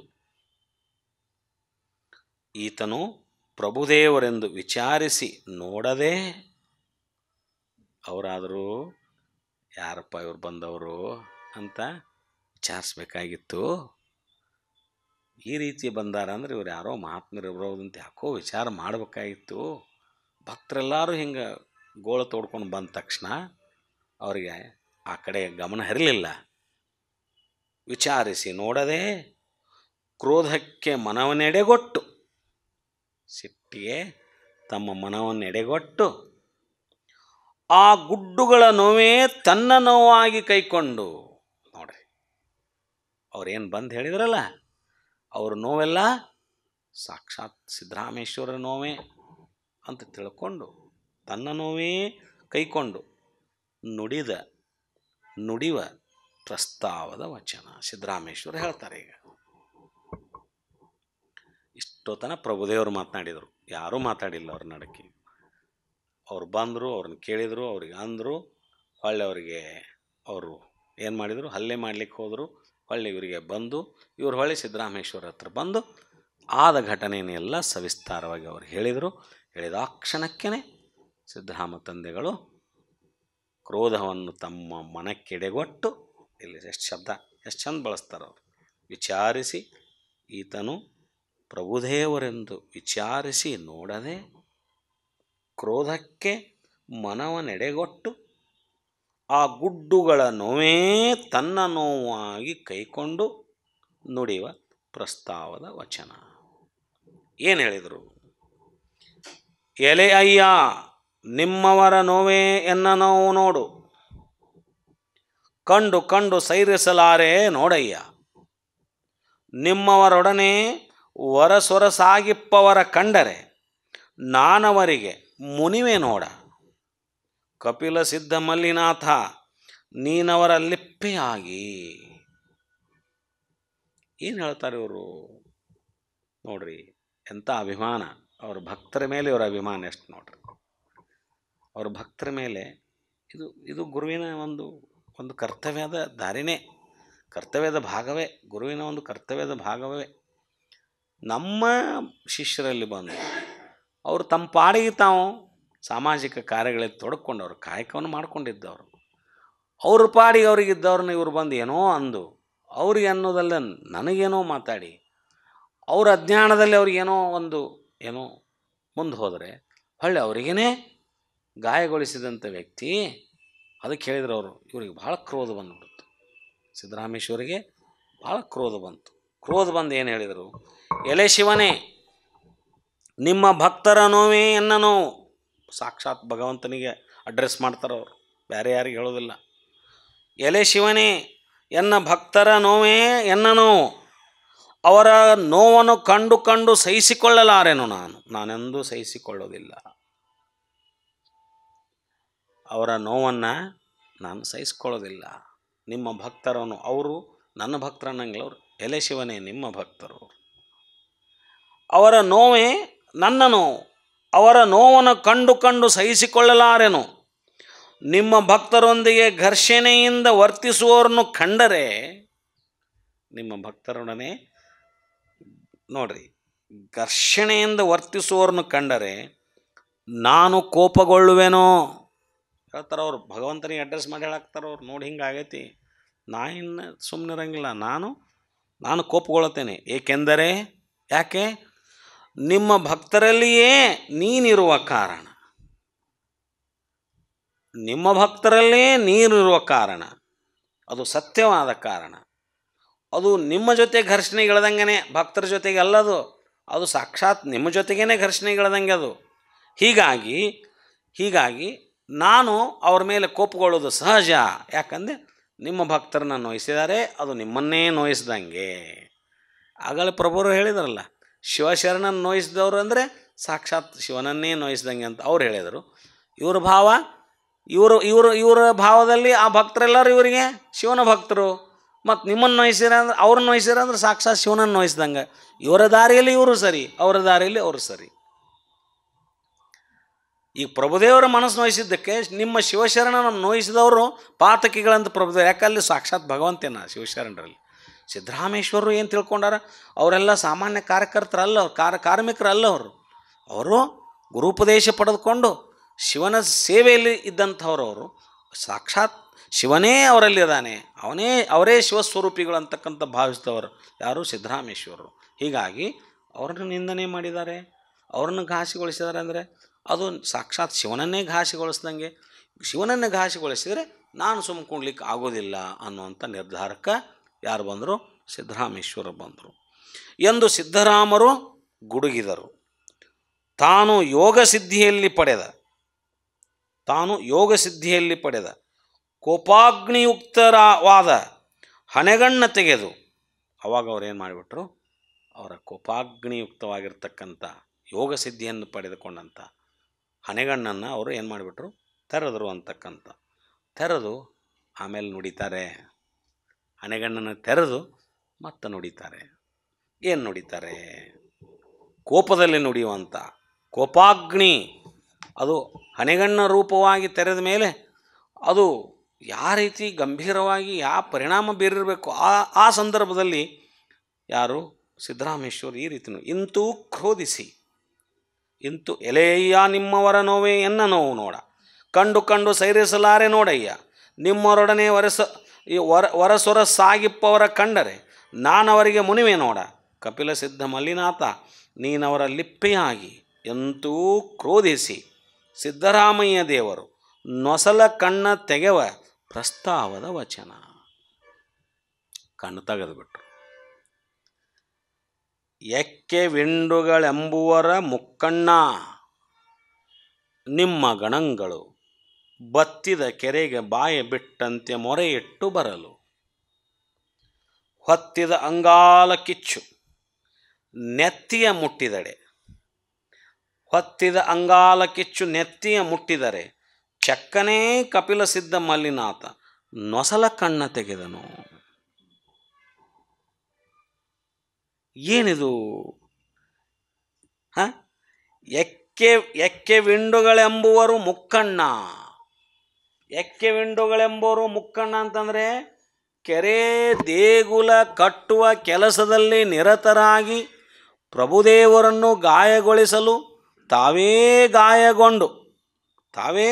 ಗಾಯಗೊಂಡು ಬಂದು ಗುರುವಿನ ಮುಂದೆ ಗೋಳಿರುತ್ತಿದ್ದ ಶಿಷ್ಯರ ಕಂಡು ಸಿದ್ದರಾಮದೇವರು ಅತೀವ ಕೋಪತಾಪಕ್ಕೆ ಒಳಗಾದಾಗ, ಶಿವಭಕ್ತರಾದ ತನ್ನ ಶಿಷ್ಯರಲ್ಲ, ನಾಗಳು ಹೇಳಿದೆ, ಶಿವನೇ ನಿನ್ನ ಗಣಗಳೆಂದು ದೇವನಲ್ಲಿ ಮೊರೆ ಇಡುವನು. ಮಳೆ ಇಲ್ಲದೆ ಬತ್ತಿ ಬಾಯ್ದೆಗೆದು ಬರಡಾಗಿ ಮಳೆಗೆ ಮೊರೆ ಇಡುವಂತೆ ಜನ ಬರಗಾಲ ಇದ್ದಾಗ, ಮಳೆ ಬರಲ್ದಾಗ ಮಳೆಗಾಗಿ ಹೆಂಗೆ ಬಾಯಿ ಬಿಡ್ತಾರಲ್ಲ, ಹಂಗೆ ಮೊರೆ ಇಡುವಂತೆ ನನ್ನಲ್ಲಿ ಬಂದು ಅವರ ನೋವನ್ನು ಇಟ್ಟಿದ್ದಾರೆ ನಿನ್ನ ಭಕ್ತರು. ಶಿವನೇ ನಿನ್ನ ಭಕ್ತರು ಅವರ ಆದ ನೋವನ್ನು ನನ್ನ ಬಳಿ ಹೆಂಗಿಟ್ಟಾರಂದ್ರೆ, ಮಳೆಯಾಗದೇ ಇರತಕ್ಕಂಥ ಸಂದರ್ಭದಲ್ಲಿ ಮಳೆಗಾಗಿ ಮೊರೆ ಇಡ್ತಕ್ಕಂಥ ಜನ ಹೆಂಗೆ ಬಂದು ಗೋಳು ಇಡ್ತಾರಲ್ಲ, ಆ ರೀತಿಯಾಗಿ ನನ್ನ ಬಳಿ ಬಂದು ನಿನ್ನ ಭಕ್ತರು ಇಟ್ಟಿದ್ದಾರೆ. ಅವರ ನೋವಿನಲ್ಲಿ ನಾನೊಂದಾದಡೆ, ಅವರ ನೋವಿನಲ್ಲಿ ನಾನು ಒಂದಾದನೆ ಅಂದರೆ ಅಂಗಾಲಲ್ಲಿ ಕೋಪಾಗ್ನಿ ಹೊತ್ತಿತ್ತು. ಯಾಕೆ ಅವ್ರ ನೋವು ನಾ ತೊಗೊಂಡ್ಬಿಟ್ಟೆ, ಅವಾಗ ನನಗೆ ಕೋಪ ಉಕ್ಕಿ ಬಂತು. ಅವರ ಸುಖ ಎನ್ನ ಸುಖ, ಅವರ ದುಃಖವೆನ್ನ ದುಃಖ. ಕೂಡಲ ಸಂಗನ ಶರಣರ ಮನನೊಂದಡೆ ಆನು ಬೆಂದೆನಯ್ಯ ಅಂತ ಬಸವಣ್ಣವ್ರೆ. ಹೌದಾ? ನಡೆಯಲರಿಯದೆ ನುಡಿಯಲರಿಯದೆ ಲಿಂಗವ ಪೂಜಿಸಿ ಫಲವೇನು. ಅವರ ದುಃಖವೆನ್ನ ದುಃಖ, ಅವರ ಸುಖವೆನ್ನ ಸುಖ. ಹೌದಾ? ಕೂಡಲ ಸಂಗನ ಶರಣರ ಮನನೊಂದಡೆ ಆನು ಬೆಂದೆನಯ್ಯ ಅಂತ ಬಸವಣ್ಣವ್ರು ಹೇಳಿದ್ರಲ್ಲ. ಅವ್ರ ಮನಸ್ಸು ನೋಯ್ತಂದ್ರೆ ನನ್ನ ಮನಸ್ಸು ನೋಯ್ತಂದಿಲ್ಲ ಅವರು, ಆನು ಬೆಂದೆನಯ್ಯ ಅಂತಾರೆ. ಅವರು ಮನಸ್ಸು ನೋಯಿಸ್ಕೊಂತ ಹೆಚ್ಚೋದು ಬೇಯೋದು. ಬರೇ ಮನಸ್ಸು ನೋವು ಮಾಡಿಕೊಂಡೆ ಅನ್ನೋದು ಬೇರೆ, ಪೂರ್ತಿ ಅದ್ರೊಳಗೆ ಬೆಂದು ಹೋಗ್ಯಾನ ಅನ್ನೋದು ಬೇರೆ. ಶರಣರ ಮನ ನೊಂದರೆ ಬಸವಣ್ಣವ್ರು ಬೆಂದು ಹೋಗ್ತಿದ್ರಂತೆ. ಅವರ ಸುಖ ಪಟ್ಟರೆ ನನ್ನ ಸುಖ ಅನ್ನೋದು ಬೇರೆ ಇಲ್ಲ. ನನ್ನ ದುಃಖ ಅನ್ನೋದು ನನ್ನ ವೈಯಕ್ತಿಕ ದುಃಖ ಇಲ್ಲ, ನನ್ನ ವೈಯಕ್ತಿಕ ಸುಖ ಇಲ್ಲ. ಶಿವಶರಣರ ದುಃಖವೇ ಎನ್ನ ದುಃಖವಾಗಿ, ಶಿವಶರಣರ ಸುಖವೇ ಎನ್ನ ಸುಖವಾಗಿ. ಅಕಸ್ಮಾತ್ ಅವ್ರು ಏನಾದರೂ ಯಾವುದಾದ್ರೂ ಪ್ರಸಂಗಕ್ಕೆ ನೊಂದ್ಕೊಂಡು ಬಿಟ್ರೆ ಅಂದರೆ ನಾನು ನೊಂದ್ಕೊಳ್ಳೋದಿಲ್ಲ, ನಾನು ಬೆಂದು ಹೋಗಿಬಿಡುತ್ತೇನೆ ಅಂತ ಹೇಳ್ತಾರೆ. ಇದೆಂಥ ಮಾತು! ಅದೇ ಮಾತಿಲ್ಲಿ ಏನಂದರೆ, ನಿಮ್ಮ ಶರಣರು ಬೆಂದು ಏನೋ ನೋವಿನಲ್ಲಿ ಅವ್ರು ನನ್ನ ಹತ್ರ ಬಂದು ಇವನ್ನೆಲ್ಲ ಹೇಳಿದಾಗ ಅವರ ನೋವಿನಲ್ಲಿ ನಾನೂ ಭಾಗ ತೆಗೆದುಕೊಂಡೆ ಅಂದರೆ ಭಾಗಿಯಾದರೆ ಅವಾಗೇನಾಯಿತು, ಎನ್ನ ಅಂಗಾಲ ಕೋಪಾಗ್ನಿ ಹೊತ್ತಿತ್ತು. ಆ ಅಂಗಾಲ ಕೋಪಾಗ್ನಿ ಅಗ್ನಿಯ ಬಿಸಿ ಮುಂದೇನಾಯ್ತು? ತಲೆಗೆ ತಾಗಿ ಆಗ ಶಿವನ ಅಗ್ನಿನೇತ್ರ ತೆರೆಯಿತೆಂದು ಸಿದ್ದರಾಮರು ತನ್ನ ಅಗ್ನಿನೇತ್ರವನ್ನು ಬಣ್ಣಿಸುವರು. ಅವರೇ ತಮ್ಮ ಅಗ್ನಿನೇತ್ರವನ್ನು ಈ ವಚನದ ಮೂಲಕ ಬಣ್ಣಿಸ್ತಾರೆ. ಮುಂದೆ ಹೇಳಿದರು, ಹೀಗಾದ ಮೇಲೆ ಇಂತೂ ನೊಸಲ ಕಣ್ಣ ತೆಗೆದ ಸಿದ್ದರಾಮಯ್ಯ ದೇವರು, ಕಣ್ಣು ತೆಗೆದು ಬಿಟ್ಟರು. ಇಂತೂ ನೊಸಲ ಕಣ್ಣ ತೆಗೆದ ಸಿದ್ದರಾಮಯ್ಯ ದೇವರು, ಆ ನೊಸಲ ಕಣ್ಣಿಗೆ ಬೆಸನ ನಿತ್ತ ಪ್ರಸ್ತಾವದ ವಚನ. ಆ ನೊಸಲ ಕಣ್ಣಿಗೆ ಬೆಸನ ನಿತ್ತ ಪ್ರಸ್ತಾವದ ವಚನ ಏನು ಹೇಳಿದರು ನೋಡ್ರಿ, ಅಷ್ಟು ಚಂದ ಆಯಿತು.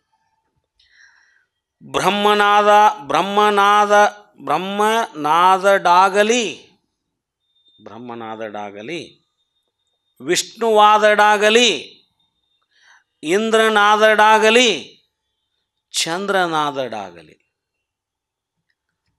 ಎಮ್ಮ ಶಿವಶರಣರ ನೋವು ಎನ್ನ ನೋವು ನೋಡ. ನೋಯಿಸಿದವರು ಆತ ಬ್ರಹ್ಮನೇ ಆಗಿರಲಿ, ವಿಷ್ಣುವನೇ ಆಗಿರಲಿ, ಇಂದ್ರನೇ ಆಗಿರಲಿ, ಚಂದ್ರನೇ ಆಗಿರಲಿ, ನಮ್ಮ ಶಿವಶರಣರನ್ನು ನೋಯಿಸಿದವರು ಆತ ಬ್ರಹ್ಮನಾದಡಾಗಲಿ, ವಿಷ್ಣುವಾದಡಾಗಲಿ, ಇಂದ್ರನಾದಡಾಗಲಿ, ಚಂದ್ರನಾದಡಾಗಲಿ ಎಮ್ಮ ಶಿವಶರಣರ ನೋವು ಎನ್ನ ನೋವು ನೋಡ. ಅವರ ನೊರಸುವೆ ನರುಹವನೆಂದು ಕಪಿಲ ಸಿದ್ಧ ಮಲ್ಲಿಕಾರ್ಜುನ ತನ್ನ ನೊಸಲ ಕಣ್ಣಿಂಗೆ ಬೆಸನ ನಿತ್ತರೆ ನಿಲವಲ್ಲ ಗುರುವನಾರನೂ ಕಾಣೆ. ಇದು ಭಾಳ ಕೋಪಾಗ್ನಿ ಏನಿದೆಯಲ್ಲ, ಶಿವಭಕ್ತರ ನೋವೆಂದು ಭಾವಿಸಿದ ಸಿದ್ದರಾಮೇಶ್ವರರು ಹಣೆಗಣ್ಣ ಕೋಪಾಗ್ನಿ ಜಾಗೃತವಾದೊಡನೆ ಮತ್ತೆ ಕೋಪಾವೇಶಕ್ಕೆ ಒಳಗಾಗ್ತಾರೆ. ಅವರು ಮತ್ತೆ ಅದರ ಇಮ್ಮಡಿಗೊಳ್ತದೆ ಆ ಕೋಪ. ಅವಾಗ ಹೇಳ್ತಾರೆ ಅವರು, ಈ ಸ್ವರ್ಣಲಾಪುರಕ್ಕೆ, ಈ ಪುರಕ್ಕೆ ಬ್ರಹ್ಮನಾಗಿರಲಿ, ವಿಷ್ಣುವೇ ಆಗಿರಲಿ, ಅಥವಾ ಚಂದ್ರ ಇಂದ್ರನೇ ಆಗಿರಲಿ, ನನಗೇನು ಲೆಕ್ಕಕ್ಕಿಲ್ಲ. ಬಂದವರು ಯಾರೇ ಆಗಿರಲಿ, ಅವರು ಯಾರು ಬಂದಾರಂತ ಗೊತ್ತಿಲ್ಲ ಅವರಿಗೆ. ಯಾರೋ ಇಂದ್ರಜಾಲ ಮಾಡ್ತಕ್ಕಂಥ ಒಬ್ಬ ಮನುಷ್ಯ ಬಂದಾನ, ಮಾಂತ್ರಿಕ ಮನುಷ್ಯ. ಅವ್ರ ಅಜ್ಞಾನದೊಳಗೆ ಏನು ಹೇಳಿದರು, ಅದಕ್ಕೆ ಇವ್ರಂತಾರ, ಈ ಪುರಕ್ಕೆ ಸ್ವತಃ ಬ್ರಹ್ಮನೇ ಬಂದಿರಲಿ, ವಿಷ್ಣುವೇ ಬಂದಿರಲಿ, ಚಂದ್ರನೇ ಬಂದಿರಲಿ, ಇಂದ್ರನೇ, ಅದು ನನಗೆ ಲೆಕ್ಕಕ್ಕಿಲ್ಲ. ಯಾಕಂದ್ರೆ ನಿಮ್ಮ ಶರಣರನ್ನು ನೋಯಿಸಿದವರು ಯಾರೇ ಇರಲಿ. ಮುಂದೆ ಹೇಳಿದರು ಅವರು, ಅವರ ನೊರಸುವೆ ನುರುಹವೆನೆಂದು ಅವರನ್ನು ತಿಕ್ಕಿ ಪುಡಿ ಮಾಡುವೆ, ಸುಟ್ಟು ಬಿಡುವೆನೆಂದು ಅರ್ಭಟಿಸುವರು. ಏನು ಹೇಳ್ತಾರೆ ನೋಡ್ರಿ ಅಲ್ಲಿ. ಅವರ ನೊರಸುವೆ ನುರುಹುವೆನೆಂದು ಸುಟ್ಟು ಭಸ್ಮ ಮಾಡುವೆನೆಂದು ಅರ್ಭಟಿಸಿ, ಆ ಉರಿಗಣ್ಣು ಸಾಮಾನ್ಯ ಕಣ್ಣಲ್ಲ. ಆ ಉರಿಗಣ್ಣು ಸಾಮಾನ್ಯ ಕಣ್ಣಲ್ಲ, ಶಿವನ ಉರಿಗಣ್ಣು, ಶಿವಾಜ್ಞೆಯಿಂದ ತೆರೆದ ಕಣ್ಣು. ಅದು ಶಿವನ ಆಜ್ಞೆಯಿಂದ ಮಾತ್ರ ತೆರಿತಕ್ಕಂಥ ಕಣ್ಣು ಅದು. ಅದರಿಂದ ಅದರ ಎದುರಿಗೆ ಎಂತಹ ಘನತರ ವ್ಯಕ್ತಿಗಳಾಗಿರಲಿ ನೋಡ್ರಿ, ಕಪಿಲ ಸಿದ್ಧ ಮಲ್ಲಿಕಾರ್ಜುನ ತನ್ನ ನೊಸಲ ಕಣ್ಣಿಂಗೆ ಬೆಸನ ನಿತ್ತರೆ ನಿಲವಲ್ಲ ಗುರುವ ನಾರನೂ ಕಾಣೆ ಅಂತ ಹೇಳ್ಯಾರಲ್ಲ, ಹಾಗೆ ಎದುರಿಗೆ ಎಂಥ ಘನತೆ ವ್ಯಕ್ತಿಗಳು ಬಂದು ನಿಂತರು, ದೇವತೆಗಳು ಬಂದು ನಿಂತರು, ಅವ್ರು ಯಾರೂ ಆ ತೆರೆದ ಕಣ್ಣಿನ ಮುಂದೆ ಬಂದು ನಿಲ್ಲಲಿಕ್ಕೆ ಸಾಧ್ಯವಿಲ್ಲ, ಸುಟ್ಟು ಭಸ್ಮವಾಗುತ್ತಾರೆಂದು ಸಿದ್ದರಾಮ ಶಿವಯೋಗಿಗಳು ಕೋಪಿಸಿಕೊಂಡು ನುಡಿತಕ್ಕಂಥ ವಚನ. ಮುಂದೆ ಇಂತೂ ನೊಸಲ ಕಣ್ಣಿನ ಕಿಚ್ಚಿಂಗೆ ಬೆಸನ ನಿತ್ತ ಸಿದ್ದರಾಮಯ್ಯ ದೇವರು ಆ ನೊಸಲ ಕಣ್ಣಿನ ಮಹಾಜ್ವಾಲೆಯ ನೋಡಿ ಆಶ್ಚರ್ಯಂಬಡುತ್ತಿದ್ದ ಪ್ರಸ್ತಾವದ ವಚನ. ತಾವೇ ಆ ಉರಿಗಣ್ಣನ್ನು ತೆರೆದಾದ ಮೇಲೆ ಆ ಉರಿಗಣ್ಣಿನಿಂದ ಬರ್ತಕ್ಕಂಥ ಜ್ವಾಲೆಯನ್ನು ಸ್ವತಃ ಅವರೇ ನೋಡಿ, ಯಾರು ಸಿದ್ದರಾಮೇಶ್ವರೇ ನೋಡಿ, ಅವ್ರು ಹೇಳ್ತಾರೆ, ಅವರೇ ನೋಡಿ ಆಶ್ಚರ್ಯಗೊಳ್ತಾರಂತವ್ರು. ಇಂಥ ಅದ್ಭುತವಾದ ಶಕ್ತಿ ಅವರಲ್ಲಿ ಇದ್ದಿತ್ತು. ಆ ಜ್ವಾಲೆಯನ್ನು ನೋಡಿ, ಉರಿಗಣ್ಣಿನ ತೆರೆದ ಮೇಲೆ ಆ ಜ್ವಾಲೆಯನ್ನು ನೋಡಿ ಆಶ್ಚರ್ಯದಿಂದ ತನ್ನ ಹಣೆಗಣ್ಣು ಉರಿಯುವುದನ್ನು ಕಂಡು, ಜ್ವಾಲೆ ಉರಿಯುವುದನ್ನು ಕಂಡು ಅಭಿಮಾನಗೊಳ್ಳುತ್ತಾ ಆಶ್ಚರ್ಯಗೊಳ್ಳುತ್ತಾ ಮತ್ತೆ ನೋಡಿಲಿಕ್ಕೆ ಪ್ರಾರಂಭ ಮಾಡ್ತಾರೆ ಸಿದ್ದರಾಮೇಶ್ವರರು. ಏನು? ಅಯ್ಯ, ನಿಮ್ಮ ಮೂರ್ತಿಯ ನೋಡಿ ಏನೆಂದರೆ ದೃಷ್ಟಿಯಾನವು. ಸಾಕ್ಷಾತ್ ಪರಮಾತ್ಮಗೆ ಮತ್ತೆ ನೋಡಿತಾರ. ನಿಮ್ಮ ತೇಜವನಾರು ನೋಡಲಮ್ಮರಯ್ಯ. ಎಂಥ ತೇಜ ಅದು, ನೋಡಲಿಕ್ಕೆ ಅಸಾಧ್ಯವಾಗಿರ್ತಕ್ಕಂಥ ತೇಜ. ನಿಮ್ಮ ತೇಜವನ್ನೊಬ್ಬರಿಗೂ ಉಪಮಿಸಬಾರದು. ಅದೆಂಥ ತೇಜ ಅಂದ್ರೆ ಅದನ್ನು ಯಾರಿಗೂ ಉಪಮಿಸಲಿಕ್ಕೂ ಬರುವುದಿಲ್ಲ, ಹೋಲಿಸ್ಲಿಕ್ಕೂ ಬರುವುದಿಲ್ಲ, ಉಪಮಿಸಬಾರದು. ನೀವು ಮುನಿದು ನೊಸಲ ಕಣ್ಣ ತೆಗೆದರೆ ಅದಕ್ಕೆ ಇದರಪ್ಪ ನಿನ್ನಾರು ಹೇಳಯ್ಯ. ಅದಕ್ಕೆ ಇದರನ್ನೆಲ್ಲ ಅವ್ರು ಯಾರಪ್ಪ? ಕಪಿಲ ಸಿದ್ಧ ಮಲ್ಲಿಕಾರ್ಜುನ, ನಿಮ್ಮ ತೇಜ 3 ಲೋಕವ ನುಂಗಿದರೆ, ನಿಮ್ಮ ತೇಜ ಈ 3 ಲೋಕವ ನುಂಗಿದರೆ ನಾನು ನೋಡಿ ಕಣ್ಣು ಮುಚ್ಚುತ್ತಿದ್ದೇನಯ್ಯ. ನನಗೆ ಈ ಜ್ವಾಲೆಯನ್ನು ನೋಡ್ಲಿಕ್ಕೆ ಆಗೋದಿಲ್ಲ. ಈ ಜ್ವಾಲೆ ಹಿಂಗೆ ನೋಡಿ ಆಶ್ಚರ್ಯ ಆಗಿ ಈ ರೀತಿ ನೋಡಿದ್ದಾರೆ ಅವರು. ಏನಂದರೆ ಇದು 3 ಲೋಕವನ್ನು ನುಂಗಿ ಹಾಕ್ತಕ್ಕಂಥ ಜ್ವಾಲೆ ಇದು. ಈ ಜ್ವಾಲೆಯನ್ನು ನೋಡಿ ನನಗೆ ಏನು ಮಾಡಲಿಕ್ಕಾಗೋದಿಲ್ಲ, ನನಗೆ ನೋಡಲಿಕ್ಕಾಗೋದಿಲ್ಲ. ಉರಿಗಣ್ಣು ಬಣ್ಣಿಸಿ ಆ ಉರಿಗಣ್ಣನೇ ತಾನೀಗ ಬಿಡುತ್ತೇನೆಂದು. ತಂದೆ, ನಿಮ್ಮ ದಿವ್ಯ ಮೂರ್ತಿ, ಇದನ್ನು ಜ್ವಾಲೆ ಅಂದರೆ ನಿಮ್ಮ ದಿವ್ಯ ಮೂರ್ತಿನೇ ಬೆಳಕದು, ಮಹಾ ಬೆಳಕದು. ಅದಕ್ಕೆ ಈ ಸಾಮಾನ್ಯ ದೃಷ್ಟಿ ಸಾಲೋದಿಲ್ಲ. ನಮ್ಮ ಈ ಸಾಮಾನ್ಯ ದೃಷ್ಟಿ ನಿಮ್ಮನ್ನು ನೋಡಲಿಕ್ಕೆ ಆಗೋದಿಲ್ಲ. ಘನತೇಜವುಳ್ಳ ನಿಮ್ಮ ಮೂರ್ತಿಯನ್ನಾರು ನೋಡಲಿಕ್ಕೆ ಸಾಧ್ಯನೇ ಇಲ್ಲ. ಅದನ್ನು ಯಾರಿಗೂ ಉಪಮಿಸಲಿಕ್ಕೂ ಸಾಧ್ಯ ಇಲ್ಲ. ಅದು ಉಪಮಾತೀತವಾದುದು. ಇಂತಹ ಮಹಾಸ್ವರೂಪವುಳ್ಳ ನೀವು ಕೋಪಗೊಂಡು, ನೀವೇ ಕೋಪಗೊಂಡು ಕೋಪಾಗ್ನಿಯನ್ನು ಉಗುಳುವ ಹಣೆಗಣ್ಣ ತೆಗೆದರೆ ಅದಕ್ಕೆದುರಾಗಿ ನಿಲ್ಲುವ ಧೀರರು ಇಲ್ಲವೇ ಇಲ್ಲ ಈ ಜಗತ್ತಿನಲ್ಲಿ. ನಿಮ್ಮ ಪ್ರಭೆ 3 ಲೋಕವ ಮುಸುಕಿದೆ. ಈಗ ನಾನದನ್ನು ನೋಡಿ ಅಸಮರ್ಥವಾಗಿ ಸ್ಥೂಲ ಕಣ್ಣು ಮುಚ್ಚುತ್ತಿದ್ದೇನೆ. ಇದನ್ನು ನೋಡಿ ನಾನು ಇದನ್ನು ನೋಡಲಿಕ್ಕೆ ಆಗೋದಿಲ್ಲ. ಅದಕ್ಕೆ ನನ್ನ ಸ್ಥೂಲ ಕಣ್ಣುಗಳನ್ನು ಮುಚ್ಚಿಬಿಡ್ತೇನಪ್ಪ ಅಂತ ತಮ್ಮಷ್ಟಕ್ಕೆ ತಾವ ಅನ್ಕೊಂಡು ಆ ಸಿದ್ದರಾಮೇಶ್ವರರು ಶಿವನ ಉರಿಗಣ್ಣ ಬಣ್ಣಿಸಿ ಆ ಉರಿಗಣ್ಣನ್ನೇ ತಾನೀಗ ಬಿಡುತ್ತಿರುವೆನೆಂದು ಹೆಮ್ಮೆ ಪಟ್ಟಿಕೊಳ್ಳುತ್ತಾ ಜ್ವಾಲೆ, ಕೋಪಾಗ್ನಿಯ ಜ್ವಾಲೆ ಭೋರ್ರೆಂದು ತನ್ನತ್ತ ಬರುವುದನ್ನು ಕಂಡು ಜ್ವಾಲೆಯನ್ನು ಬಿಟ್ಟು ಪ್ರಭುದೇವರು ಅದನ್ನು ನೋಡಿ, ಅಲ್ಲಮ್ಮ ಪ್ರಭುದೇವರು ಆ ಉರಿಗೆ ನಾನು ಗುರಿಯಲ್ಲವೆಂದು ಹೀಗೆ ನುಡಿಯುವರು. ಅವರಲ್ಲಿ ಕೋಪದಿಂದ ಜ್ವಾಲೆಯನ್ನು ಬಿಟ್ಟುಬಿಟ್ರು. ಇದರಿಗೆ ಪ್ರಭುದೇವರದಾರ. ಆವಾಗ ಪ್ರಭುದೇವರು ಏನು ಮಾತು, ಇಲ್ಲಿವರೆಗೆ ಸಿದ್ದರಾಮೇಶ್ವರ ಎಲ್ಲ ಹೇಳಿದರು, ಏನಾಯ್ತು, ನಾನು ಭಕ್ತರನ್ನು ನಿಂದಿಸಿದ್ದನ್ನು ಸಹಿಸೋದಿಲ್ಲ, ಅವರ ನೋವು ನನ್ನ ನೋವಾಗುತ್ತೆ, ಅದಕ್ಕೆ ಇದನ್ನು ತಡ್ಕೊಳಕ್ಕಾಗೋದಿಲ್ಲ ಶಿವನೇ, ನನ್ನ ಉರಿಗಣ್ಣು ನಾನು ಬಿಡ್ತೇನೆ, ಇವೆಲ್ಲ ಹೇಳಿ ಬಿಟ್ಟರು. ಆ ಉರಿಗಣ್ಣು ತೆಗೆದು ಆ ಜ್ವಾಲೆ ಪ್ರಭುದೇವ್ರ ಹತ್ರ ಬರಲಿಕ್ಕೆ ಆಯಿತು. ಆವಾಗ ಪ್ರಭುದೇವರು ಏನು ಹೇಳ್ತಾರೆ ಅಂತ ಅದ್ಭುತವಾಗಿರುವಂಥ, ಇಂತೂ ಸಿದ್ದರಾಮಯ್ಯ ದೇವರ ನೊಸಲ ಕಣ್ಣಿನ ಮಹಾಜ್ವಾಲೆಯ ದಾಳಿ ಬ್ರಹ್ಮಾಂಡಮಂ ಮುಸುಕುತ್ತ ಬಪ್ಪುದಂ ಕಂಡು, ಇಡೀ ಲೋಕವನ್ನದು ಏನಾಯ್ತು ಆವರಿಸಿಕೊಂಡು ಕಂಡು ಅಲ್ಲಮ ಪ್ರಭುದೇವರು ನಿರೂಪಿಸಿದ ಪ್ರಸ್ತಾವದ ವಚನ. ಪ್ರಭುದೇವರು ಆವಾಗ ಮಾತಾಡ್ತಾರೆ. ಅದೇನೇನು ಪ್ರಭುದೇವ್ರನ್ನ ಗುರಿಯಾಗಿಸಿ ಆ ಜ್ವಾಲೆಯನ್ನು ಬಿಟ್ಟರು. ಆವಾಗ ಪ್ರಭುದೇವರು ನಿಂತಿದ್ರಲ್ಲ, ಹೇಳ್ತಾರ, ಏನು ಹೇಳ್ತಾರ, ಕಾಡು ಗಿಚ್ಚೆದ್ದರೆ ಅಡವಿಯೇ ಗುರಿ. ಎಷ್ಟು ಚಂದ ಹೇಳ್ತಾನೆ. ಕಾಡು ಗಿಚ್ಚೆದ್ದರೆ ಅಡವಿಯೇ ಗುರಿ, ನೀರು ಗಿಚ್ಚೆದ್ದರೆ ಸಮುದ್ರವೇ ಗುರಿ, ಒಡಲು ಗಿಚ್ಚೆದ್ದರೆ ಆ ತನುವೇ ಗುರಿ. ನೋಡಿ ಇಲ್ಲಿಗೆ ಬಂತು.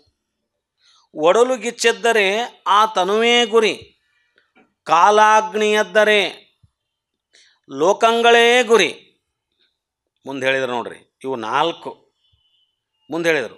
ಶಿವಶರಣರ ಮನದಲ್ಲಿ ಕೋಪಾಗ್ನಿಯದ್ದರೆ, ಶಿವಶರಣರ ಮನದಲ್ಲಿ ಕೋಪಾಗ್ನಿಯದ್ದರೆ, ಹೇಳೋದಿಲ್ಲ ಅವನ್ನೇ ಮಾತು, ಕೋಪಾಗ್ನಿ. ಶಿವಶರ ಮನದಲ್ಲಿ ಕೋಪಾಗ್ನಿಯದ್ದರೆ ಅದಕ್ಕೆ ಗುರಿ ಯಾರು? ಕಾಡಿನಲ್ಲಿ ಕಾಡ್ಗಿಚ್ಚೆದ್ರೆ ಗುರಿ ಏನು? ಕಾಡು ಸುಟ್ಟು ಹೋಗ್ಬಿಡೋದು. ಹೌದಾ? ನೀರಿನಲ್ಲಿ ಅಕಸ್ಮಾತ್ ಅಗ್ನಿ ಉದ್ಭವ ಆತಂದ್ರೆ ಅದರ ಗುರಿ ಏನು? ಸಮುದ್ರನೇ ಸುಟ್ಟು ಹೋಗ್ತೈತಿ. ಸಮುದ್ರನೇ ಗುರಿ ಅದಕ್ಕೆ. ಒಡಲು ಗಿಚ್ಚೆದ್ದರೆ ತನುವೇ ಗುರಿ, ಸಿಟ್ಟು ತನ್ನವೈರಿ ಶಾಂತಿ ಪರರವೈ. ನಮ್ಮ ಒಡಲೊಳಗೆ ನಾವು ಹುಸಿ ತುಂಬಿಕೊಂಡು ಕೋಪವನ್ನು ತುಂಬಿಕೊಂಡು ಬಿಟ್ಟರೆ ಅದು ಇನ್ನೊಬ್ಬರ ಮೇಲೆ ಕೋಪವನ್ನು ನಮ್ಮ ಒಡಲಲ್ಲಿ ತುಂಬಿಟ್ಕೊಂಡ್ವಿ ಅಂದರೆ ನಾಶ ಆಗೋದು ನಮ್ಮ ಒಡಲು, ನಮ್ಮ ತನು, ನಮ್ಮ ದೇಹ, ನಮ್ಮ ಶಾಂತಿ ಅಲ್ಲ. ತನುವೇ ಗುರಿ. ಕಾಲಾಗ್ನಿ ಎದ್ದರೆ ಪ್ರಳಯ ಆತು ಈ ಜಗತ್ತಿಗೆ ಅಂತೇಳಿರಿ. ಕಾಲಾಗ್ನಿ ಎದ್ದರೆ ಈ ಲೋಕಗಳೇ ಗುರಿ, ಈ ಜಗತ್ತೇ ಗುರಿ ಆಗಿಬಿಡ್ತದೆ, ಪ್ರಪಂಚನೇ ಗುರಿ ಆಗಿಬಿಡ್ತೈತಿ. ಪ್ರಳಯ ಕಾಲಾಗ್ನಿ ಎತ್ತಂದ್ರೆ ಅಣುಬಾಂಬ್ ಹಾಕಿಬಿಟ್ರೆ ಇಡೀ ಜಗತ್ತ ಕಾಲಾಗ್ನಿ ಅದು. ಯಾರು ಉಳಿತಾರೆ ಇಲ್ಲಿ? ಯಾರು ಉಳಿಯಂಗಿಲ್ಲ. ಅವ್ರ ಅಜ್ಞಾನದೊಳಗೆ ಇವ್ರು ಅಂದರು, ಏನೋ ಅಂದು ಮಾಡಿ ಇಟ್ಟುಬಿಟ್ಟೇವೆ. ಅದನ್ನ ಈಗ ನಾವು ತಯಾರು ಮಾಡಿ ಇಟ್ಟುಬಿಟ್ಟೇವೆ. ನಾವೀಗ ಯಾರ ಕೈಯಾಗೂ ಇಲ್ಲದು. ಆಯ್ತಂದ್ರೆ ಅದು ಬೇರೆ ಎಲ್ಲರೂ ಹೋಗಿ ಅದು ನೀವರ ತಯಾರು ಮಾಡ್ಯಾರ, ಇವ್ರನ್ನ ನಾನು ನಾಶ ಮಾಡಬಾರ್ದಂತೇನೋ ಅದು ಇಲ್ಲ. ಅದಕ್ಕೇನು ಸಂಬಂಧ ಇಲ್ಲ. ಅದು ಕಾಲಾಗ್ನಿ ಎದ್ದರೆ ಲೋಕಗಳೇ ಗುರಿ. ಮುಂದೆ ಹೇಳ್ತಾರೆ ಅವರು, ಶಿವಶರಣರ ಮನದಲ್ಲಿ ಕೋಪಾಗ್ನಿ ಎದ್ದರೆ, ಮನಸ್ಸಿನೊಳಗೆ ಕೋಪ ಬಂತು. ಯಾರಿಗೆ? ಪ್ರಭುದೇವರಿಗೆ. ಇಷ್ಟೆಲ್ಲ ಆದಮೇಲೆ ಕೋಪ ಬಂತು. ಶಿವಶರಣರ ಮನದಲ್ಲಿ ಕೋಪಾಗ್ನಿ ಎದ್ದರೆ ನಿಂದಕರೇ ಗುರಿ. ಯಾರು ಬೇರೆ ಯಾರಲ್ಲ. ಶಿವಶರಣರನ್ನ, ಸಾತ್ವಿಕರನ್ನ ಸಿಟ್ಟಿಗೆ ಎಬಸಬಾರ್ದು. ಅವ್ರ ಮನಸ್ಸು ನೋಯಿಸಿ ಅವ್ರ ನಿಂದನೆ ಮಾಡಿ ಅವ್ರಿಗೆ ಹಂಗಂದು ಹಿಂಗಂದು ಅವರು ಒಮ್ಮೆ ತಮ್ಮ ಒಡಲಿನೊಳಗಿನ ಸಿಟ್ಟನ್ನು ಹೊರಗೆ ಹಾಕಿದ್ರೆ ಅದಕ್ಕೆ ಗುರಿ ಆಗೋರು ಯಾರಂದ್ರೆ ಆ ಸಿಟ್ಟಿಗೆ ಕಾರಣೀಭೂತರಾದಂಥ ನಿಂದಕರೇನದಾರಲ್ಲ ಅವರೇ. ಹೆಂಗೆ ಕಾಡಿನಲ್ಲಿ ಕಾಡ್ಗಿಚ್ಚಿ ಎದ್ರೆ ಅದು ಇಡೀ ಕಾಡನ್ನು ಸುಟ್ಟು ಹೋಗ್ತೈತಲ್ಲ, ಹಂಗೆ ಈ ಸಮಾಜದಲ್ಲಿ ನಿಂದಕರನ್ನವ್ರು ಏನದಾರಲ್ಲ ಅವರು ಈ ಶಿವಶರಣರ ನಿಂದನೆ ಮಾಡಲಿಕ್ಕೆ ಹೋಗಿ ಹೋಗಿ ಹೋಗಿ ಒಮ್ಮೆ ಆ ಶಿವಶರಣರ ಕೋಪಾಗ್ನಿ ಮನದಲ್ಲಿ ಬಂತಂದರೆ ಬೇರೆ ಯಾರೂ ಗುರಿ ಆಗೋದಿಲ್ಲ ಅವರಿಗೆ, ನಿಂದಕರೇ. ಎಷ್ಟೋ ಮಹಾತ್ಮರ ಜೀವನದಲ್ಲಿ, ಎಷ್ಟೋ ಶಿವಯೋಗಿಗಳ ಜೀವನದಲ್ಲಿ ಇಂಥ ಘಟನೆಗಳನ್ನು ಭಾಳ ನೋಡಿ ಕೈ ಬಿಟ್ಟೇವೆ ನಾವು. ಅವರ ಮಹಾತ್ಮರು ಶಿವಯೋಗಿಗಳನ್ನು ಅರ್ಥನೇ ಮಾಡಿಕೊಳ್ಳಾರ್ದೇ ಅವರಿಗೆ ಕೆಲವರು ಸಾತ್ವಿಕರು ಅವ್ರನ್ನ ಗೌರವಿಸ್ಯಾರ, ಇನ್ನು ಕೆಲವರು ದುಷ್ಟರು ಅವ್ರನ್ನ ಹಿಂಸೆ ಮಾಡಿದ್ದಾರೆ. ಹಿಂಸೆ ಮಾಡಿದವರು ಏನಾಗ್ಯಾರ? ಇವತ್ತು ಹಿಂಸೆ ಮಾಡಿದವ್ರ ಮನೆತನೂ ಉಳಿದಿಲ್ಲ. ಯಾಕಂದರೆ ಇದೇ ಸಾಕ್ಷಿ. ಶಿವಶರಣರ ಮನದಲ್ಲಿ ಕೋಪಾಗ್ನಿ ಎದ್ದರೆ ನಿಂದಕರೇ ಗುರಿ. ಗುಹೇಶ್ವರ ನಿಮ್ಮ ಮಾಯದ ಹೊಡೆಗಿಚ್ಚಿಂಗೆ, ಮುಂದೆ ಹೇಳಿದ್ರು ಅವರು, ನಿನ್ನ ಮಾಯದ ಕಿಚ್ಚು ಏನೈತಲ್ಲ ಹೊಡೆಗಿಚ್ಚಿಂಗೆ ನಾನು ಗುರಿಯೆಲ್ಲ ಕೇಳ. ಎಲ್ಲರೂ ಎಲ್ಲದಕ್ಕೂ ಗುರಿ ಆಗ್ಯಾರ.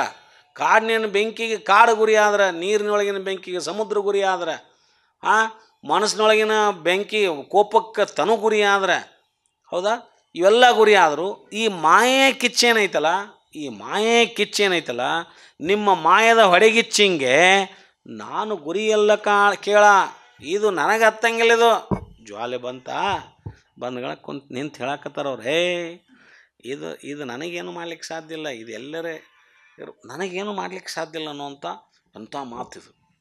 ಇಂತು ಭೂಮಿಯಾಕಾಶಮಂ ತುಡುಕುತ ಬಪ್ಪ ಮಹಾಜ್ವಾಲೆಯನು ಇದೆಲ್ಲಿದೆ ಎಂದು ತಿಳಿದು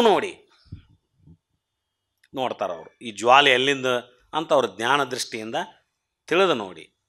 ಸಿದ್ದರಾಮಯ್ಯ ದೇವರ ನೊಸಲ ಕಣ್ಣ ಕಿಚ್ಚಂದರಿದ, ಓಹೋ ಇದು ಬೇರೆ ಏನಲ್ಲಿದು, ಇವರೇನು ಹೋಗಿ ಹೇಳ್ಯಾರಲ್ಲ, ಇವರು ಹೋಗಿ ಹೇಳಿದ್ದಕ್ಕೆ ಅಲ್ಲಿ ಆ ಸಿದ್ದರಾಮೇಶ್ವರರು ತಮ್ಮ ನೊಸಲ ಕಣ್ಣು ತೆಗೆದು ಈ ಕಿಚ್ಚನ್ನು, ಈ ಜ್ವಾಲೆಯನ್ನು ಎತ್ತ ಬಿಟ್ಟಾರ ಅನ್ನೋದು ಅವರ ಜ್ಞಾನ ಚಕ್ಷುವಿನಿಂದ ತಿಳ್ಕೊತಾರೆ ಅವರು. ಅಲ್ಲಿ ಹೇಳ್ತಾರೆ ಮುಂದೆ, ನೊಸಲ ಕಣ್ಣ ಕಿಚ್ಚಂದರಿದ, ಸಿದ್ದರಾಮಯ್ಯ ದೇವರ ನೊಸಲ ಕಣ್ಣ ಕಿಚ್ಚಂದರಿದ ಪ್ರಸ್ತಾವದ ವಚನ ಏನು ಹೇಳಿದರು ಅವರು?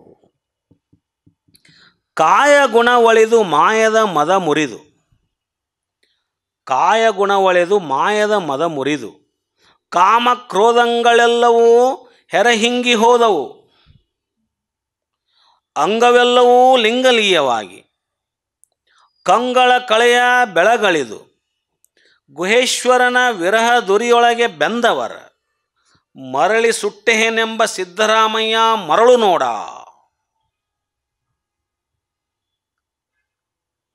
ಈಗ ಆಗಲೇನೆ ನಾನು ಗುಹೇಶ್ವರನ ವಿರಹದ ಉರಿಯಲ್ಲಿ, ಗುಹೇಶ್ವರನ ವಿರಹದ ಉರಿಯಲ್ಲಿ ಬೆಂದು ಹೋಗಿಬಿಟ್ಟೆ ನಾ. ಈಗ ಬೆಂದದ್ದನ್ನು ಹೊಳ್ಳಿಯನ್ನು ಸುಡಾಕೆ ಸಾಧ್ಯ ಐತಿ? ಬೆಂದದ್ದನ್ನು ಹೊಳ್ಳಿಯನ್ನು ಸುಡಾಕೆ ಸಾಧ್ಯ? ನಾನು ಬೆಂದು ಬಿಟ್ಟೇನಿ ಎಂಥ ಮಾತಿದು. ಅದು ಇನ್ನೂ ಬೆಂದಿಲ್ಲ, ರಾ ಇತ್ತಂದ್ರೆ ಅದನ್ನು ಸುಡಬಹುದು. ಆದ್ರೆ ಗುಹೇಶ್ವರನ ವಿರಹದ ಉರಿಯೊಳಗೆ ಬೆಂದೇನು ನಾನು. ಬೆಂದವರನ್ನು ಮತ್ತೇನು ಬೇಯಿಸ್ಲಿಕ್ಕೆ ಸಾಧ್ಯ ಅಂತ ಬೆಂದು ಬಿಟ್ಟೈತಿ. ಈಗ ಅದು ಮರಳಿ ಸುಟ್ಟೇನೆಂಬ ಸಿದ್ದರಾಮಯ್ಯ ಮರಳು ನೋಡ. ಎಂಥ ಜ್ಞಾನಪ್ಪ ಇದು. ಸುಡಾಕ್ ನನ್ನ ಹತ್ರ ಏನೈತಿ? ಹಾಂ, ನನ್ನ ಹತ್ರ ಏನಿಲ್ಲ. ಸುಡ್ಲಿಕ್ಕೆ ನನ್ನ ಹತ್ರ ಏನೈತಿ? ತನ್ನ ಕೋಪಾಗ್ನಿಯಲ್ಲಿ ಅಲ್ಲಮರನು ಸುಡುವೆನೆಂದು ಬರುವ ಸಿದ್ದರಾಮರ ಹುಚ್ಚುತನ ಅಲ್ಲಮರಿಗೆ ಆಶ್ಚರ್ಯವೆನಿಸ್ತದ. ಯಾಕಿದು ಹಿಂಗೆ ಮಾಡಿದ್ರು ಅವರು? ಅಲ್ಲಮರು ಸಾಮಾನ್ಯರಲ್ಲ. ಸಾಮಾನ್ಯ ಮಾನವ ಮೂರ್ತಿಯಾಗಿದ್ದರೆ ಸುಲಭವಾಗಿ ಕೋಪಾಗ್ನಿಗೆ ಗುರಿ ಆಗ್ತಿದ್ರು, ಹೌದಾ? ಆದರೆ ಅಲ್ಲಮರು ಈಗಾಗಲೇ ತಮ್ಮ ಅಂಗಗುಣಗಳನ್ನು ಅಳೆದು ಬಿಟ್ಟಾರ. ಅವರು ಅಂಗಗುಣಗಳು ಹೋಗಿ ಲಿಂಗಗುಣಗಳು ಬಂದುಬಿಟ್ಟಿದ್ದಾವಲ್ಲಿ. ಲಿಂಗಗುಣ ಸಂಪನ್ನವಾಗಿ ಲಿಂಗಾಂಗಮನದ ಮರವೆಯ ಮಾಯೆಯ ಮದವ ಮುರಿದು ಅಲ್ಲಮ ಪ್ರಭುದೇವರ ಕಾಮ, ಕ್ರೋಧ, ಲೋಭ, ಮೋಹ, ಮದ, ಮತ್ಸರಾದಿಗಳೆಲ್ಲವನ್ನೂ ಪ್ರಾಣಲಿಂಗದಲ್ಲಿ ಬತ್ತಿ ಬಯಲಾಗಿ ಹೋಗಿಬಿಟ್ಟವು. ಕಾಮಕ್ರೋಧ ಸುಟ್ರೆ ಏನು ಸುಡ್ಬೇಕು ನೀವು? ಕಾಮಕ್ರೋಧ ಮದ ಮತ್ಸರಗಳನ್ನು ಅವೆಲ್ಲ ಬತ್ತಿಸಿ ಕೈ ಬಿಟ್ಟವರು ಅವರು. ಇಲ್ಲಲ್ಲೇ ಹೀಗೆ ಅಂತರಂಗ ಬಹಿರಂಗವೆಲ್ಲ ಒಳಿದು ಸರ್ವಾಂಗವೆಲ್ಲವೂ ಲಿಂಗದಲ್ಲಿ ಲಯವಾಗಿ ಅಲ್ಲಮರೀಗ ಕಾಯ, ಮನ, ಪ್ರಾಣ, ಕರ್ಣೇಂದ್ರಿಯಗಳನ್ನೇನೇನೂ ಅಲ್ಲಯ್ಯ.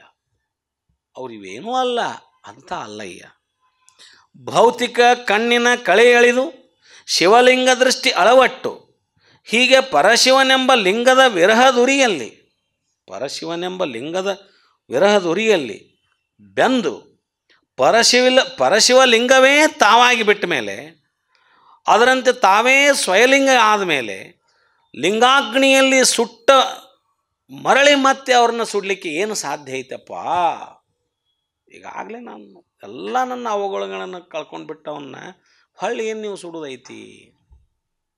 ಏನಿದು? ಇಂಥದ್ದು ಯಾಕೆ ಇಷ್ಟು ತಿಳ್ಕೊಳಕ್ಕೆ ಬರೋದಿಲ್ಲ? ಯಾಕೆ ಅವ್ರು ನನ್ನ ಮೇಲೆ ಈ ರೀತಿಯಾದಂಥ ಪ್ರಯೋಗವನ್ನು ಮಾಡಲಿಕ್ಕೆ ಹೋದರು ಅನ್ನುವಂಥ ಮಾತು.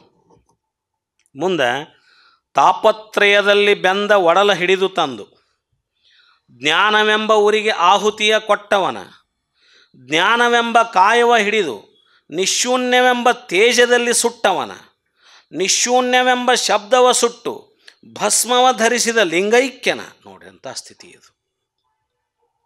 ತಾಪತ್ರಯದಲ್ಲಿ ಬೆಂದ ಒಡಲ ಹಿಡಿದು ತಂದು ಜ್ಞಾನವೆಂಬ ಉರಿಗೆ ಆಹುತಿಯ ಕೊಟ್ಟವನ. ನೋಡ್ರಿ, ಜ್ಞಾನದ ಉರಿಗೆ ನಾವು ತಾಪತ್ರಯ ಅಂತಕ್ಕಂತಹ ಬೆಂದ ಒಡಲನ್ನು ಜ್ಞಾನಕ್ಕೆ ಕೊಟ್ಟುಬಿಟ್ವಿ. ಏನು ಮಾಡಲಯ್ಯ ಎನ್ನ ಹೀನ ಮನದ ಬಯಕೆ ಕೊಟ್ಟುಬಿಟ್ಟೇವು ನಾವು.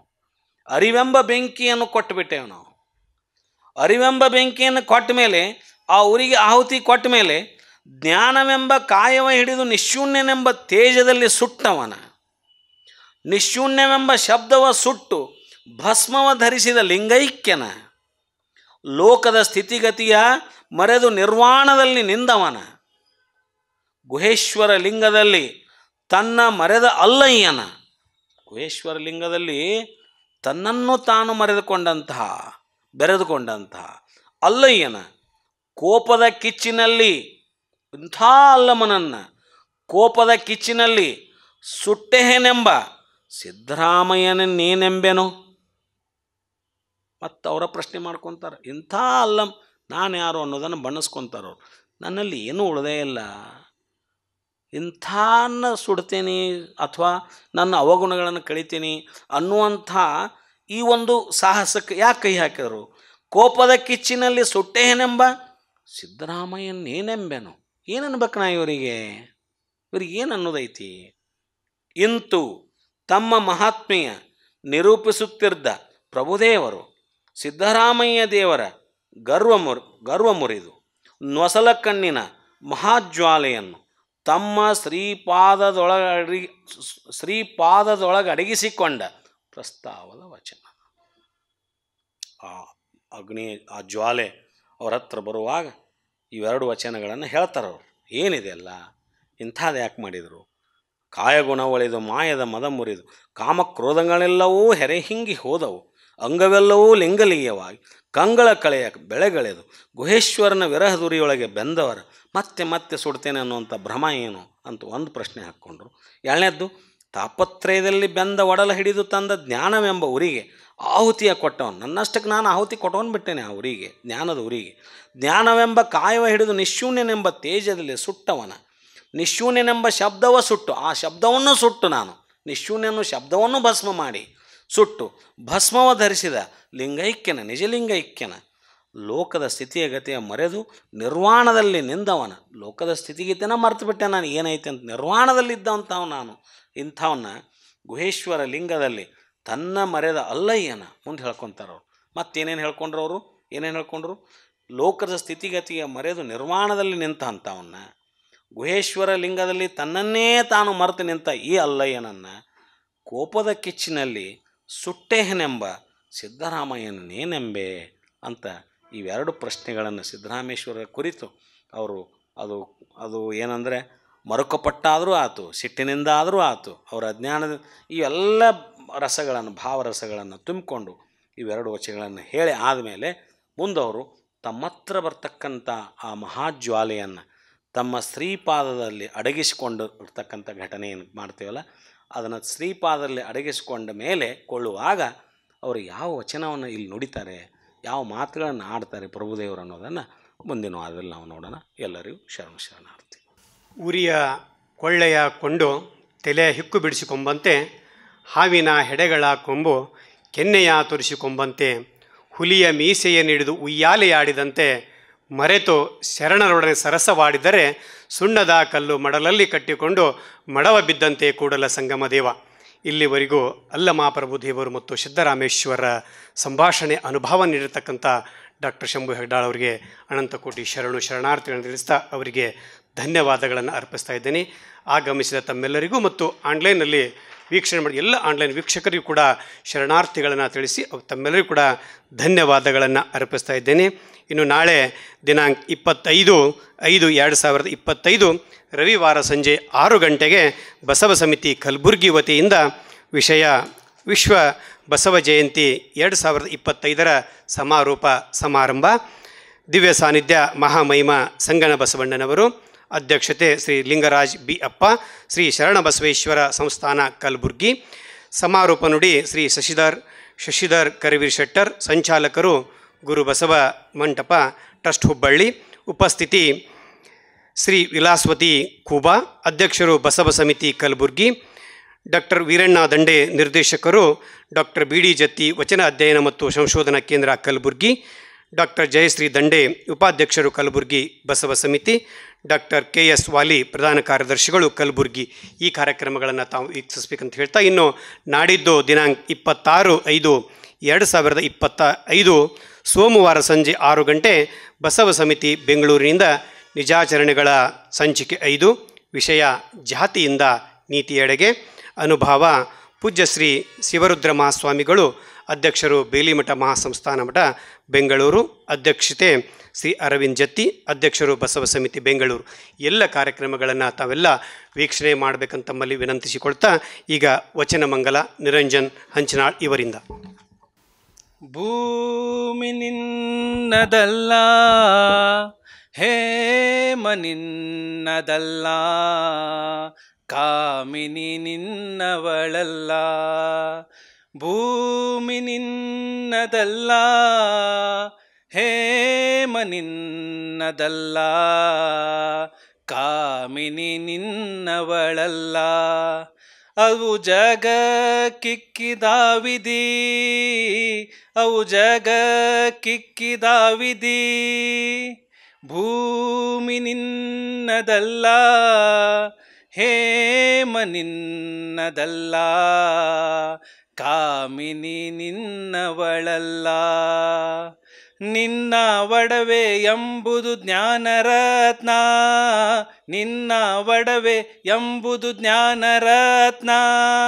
ಅಂತಃಪರತ್ನವ ಕೆಡಗುಡದೆ ನಿನ್ನ ಒಡವೆ ಎಂಬುದು ಜ್ಞಾನರತ್ನ, ನಿನ್ನ ಒಡವೆ ಎಂಬುದು ಜ್ಞಾನರತ್ನ. ಅಂತಃಪರತ್ನವ ಕೆಡಗುಡದೆ ಅಲಂಕರಿಸಿದೆಯಾದಡೆ ನಮ್ಮ ಗುಹೇಶ್ವರ ಲಿಂಗದಲ್ಲಿ ನಿನ್ನಿಂದ ಅಧಿಕ ಸಿರಿವಂತರಿಲ್ಲ ಕಾಣ ಎಲೆ ಮನವೇ, ಕಾಣ ಎಲೆ ಮನವೇ. ಭೂಮಿ ನಿನ್ನದಲ್ಲ, ಹೇಮ ನಿನ್ನದಲ್ಲ, ಕಾಮಿನಿ ನಿನ್ನವಳಲ್ಲ. ಭೂಮಿ ನಿನ್ನದಲ್ಲ, ಹೇಮ ನಿನ್ನದಲ್ಲ, ಕಾಮಿನಿ ನಿನ್ನವಳಲ್ಲ. ಎಲ್ಲರಿಗೂ ಶರಣು ಶರಣಾರ್ಥಿ. ವಚನ ಮಂಗಲ ಮಾಡಿರ್ತಕ್ಕಂಥ ನಿರಂಜನ್ ಹಂಚನಳ್ ಅವರಿಗೆ ಧನ್ಯವಾದಗಳು. ಇಲ್ಲಿಗೆ ನಮ್ಮ ಕಾರ್ಯಕ್ರಮ ಸುಸಂಪನ್ನವಾಯಿತು. ಸರ್ವರಿಗೆ ಮತ್ತೊಮ್ಮೆ ಭಕ್ತಿಯ ಶರಣು ಶರಣಾರ್ಥಿ.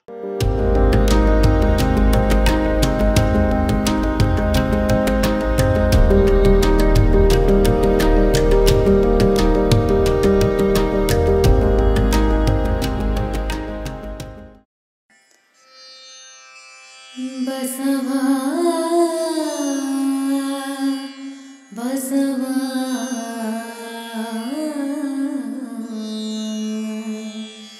ಬಸವ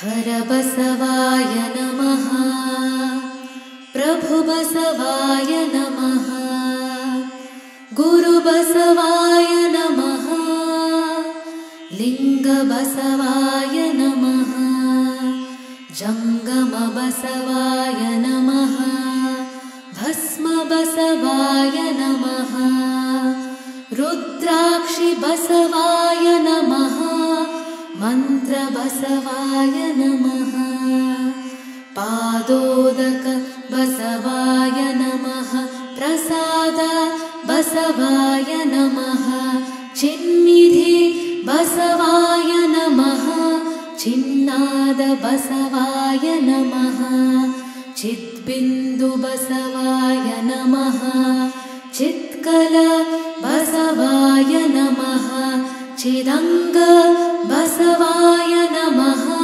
ನಿಷ್ಪ್ರಪಂಚ ಬಸವಾಯ ನಮಃ, ನಿರಂಜನ ಬಸವಾಯ ನಮಃ, ನಿರ್ಗುಣ ಬಸವಾಯ ನಮಃ, ನಿತ್ಯತೃಪ್ತ ಬಸವಾಯ ನಮಃ, ಅಕಾರ ಬಸವಾಯ ನಮಃ, ಉಕಾರ ಬಸವಾಯ ನಮಃ, ಮಕಾರ ಬಸವಾಯ ನಮಃ, ನಕಾರ ಬಸವಾಯ ನಮಃ, ಮಕಾರ ಬಸವಾಯ ನಮಃ, ಶಿಕಾರ ಬಸವಾಯ ನಮಃ, ವಕಾರ ಬಸವಾಯ ನಮಃ, ಯಕಾರ ಬಸವಾಯ ನಮಃ, ಓಂಕಾರ ಬಸವಾಯ ನಮಃ, ಹ್ರೀಂಕಾರ ಬಸವಾಯ ನಮಃ, ಸಂಗಮೇಶ್ವರ ಬಸವಾಯ ನಮಃ,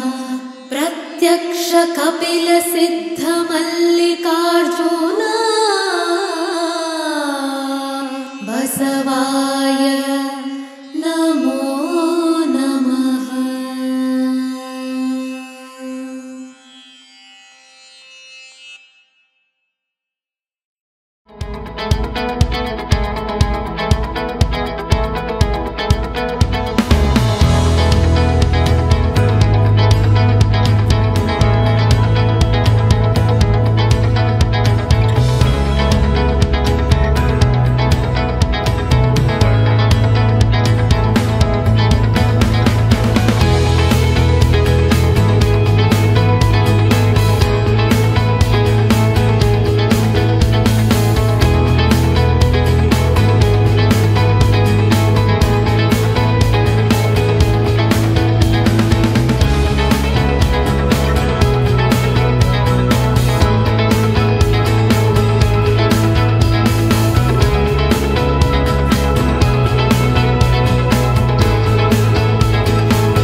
ವಟಬೀಜವು ವಟವೃಕ್ಷ ಕೋಟಿಯನೊಳಕೊಂಡಿಪ್ಪಂತೆ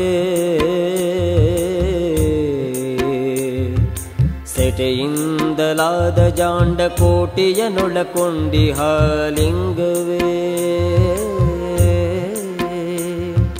ವಟಬೀಜವು ವಟವೃಕ್ಷ ಕೋಟಿಯನೊಳಕೊಂಡಿಪ್ಪಂತೆ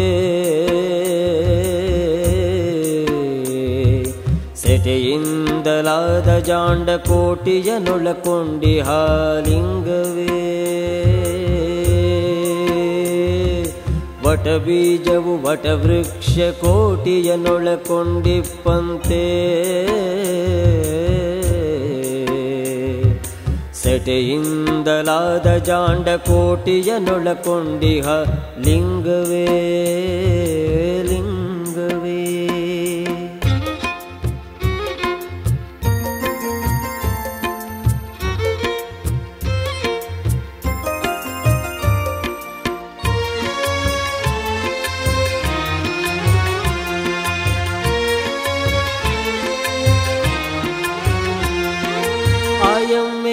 ಹಸ್ತೋ ಭಗವಾನ್ ಎಂದೆನಿಸುವ ಲಿಂಗವೇ ಆಯಮ್ಮೆ ಹಸ್ತೋ ಭಗವಾನ್ ಎಂದೆನಿಸುವ ಲಿಂಗವೇ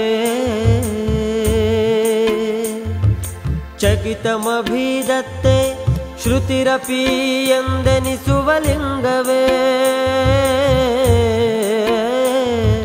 ಚಕಿತಮಭಿದತ್ತೆ ಶ್ರುತಿರಪಿ ಎಂದೆನಿಸುವ ಲಿಂಗವೇ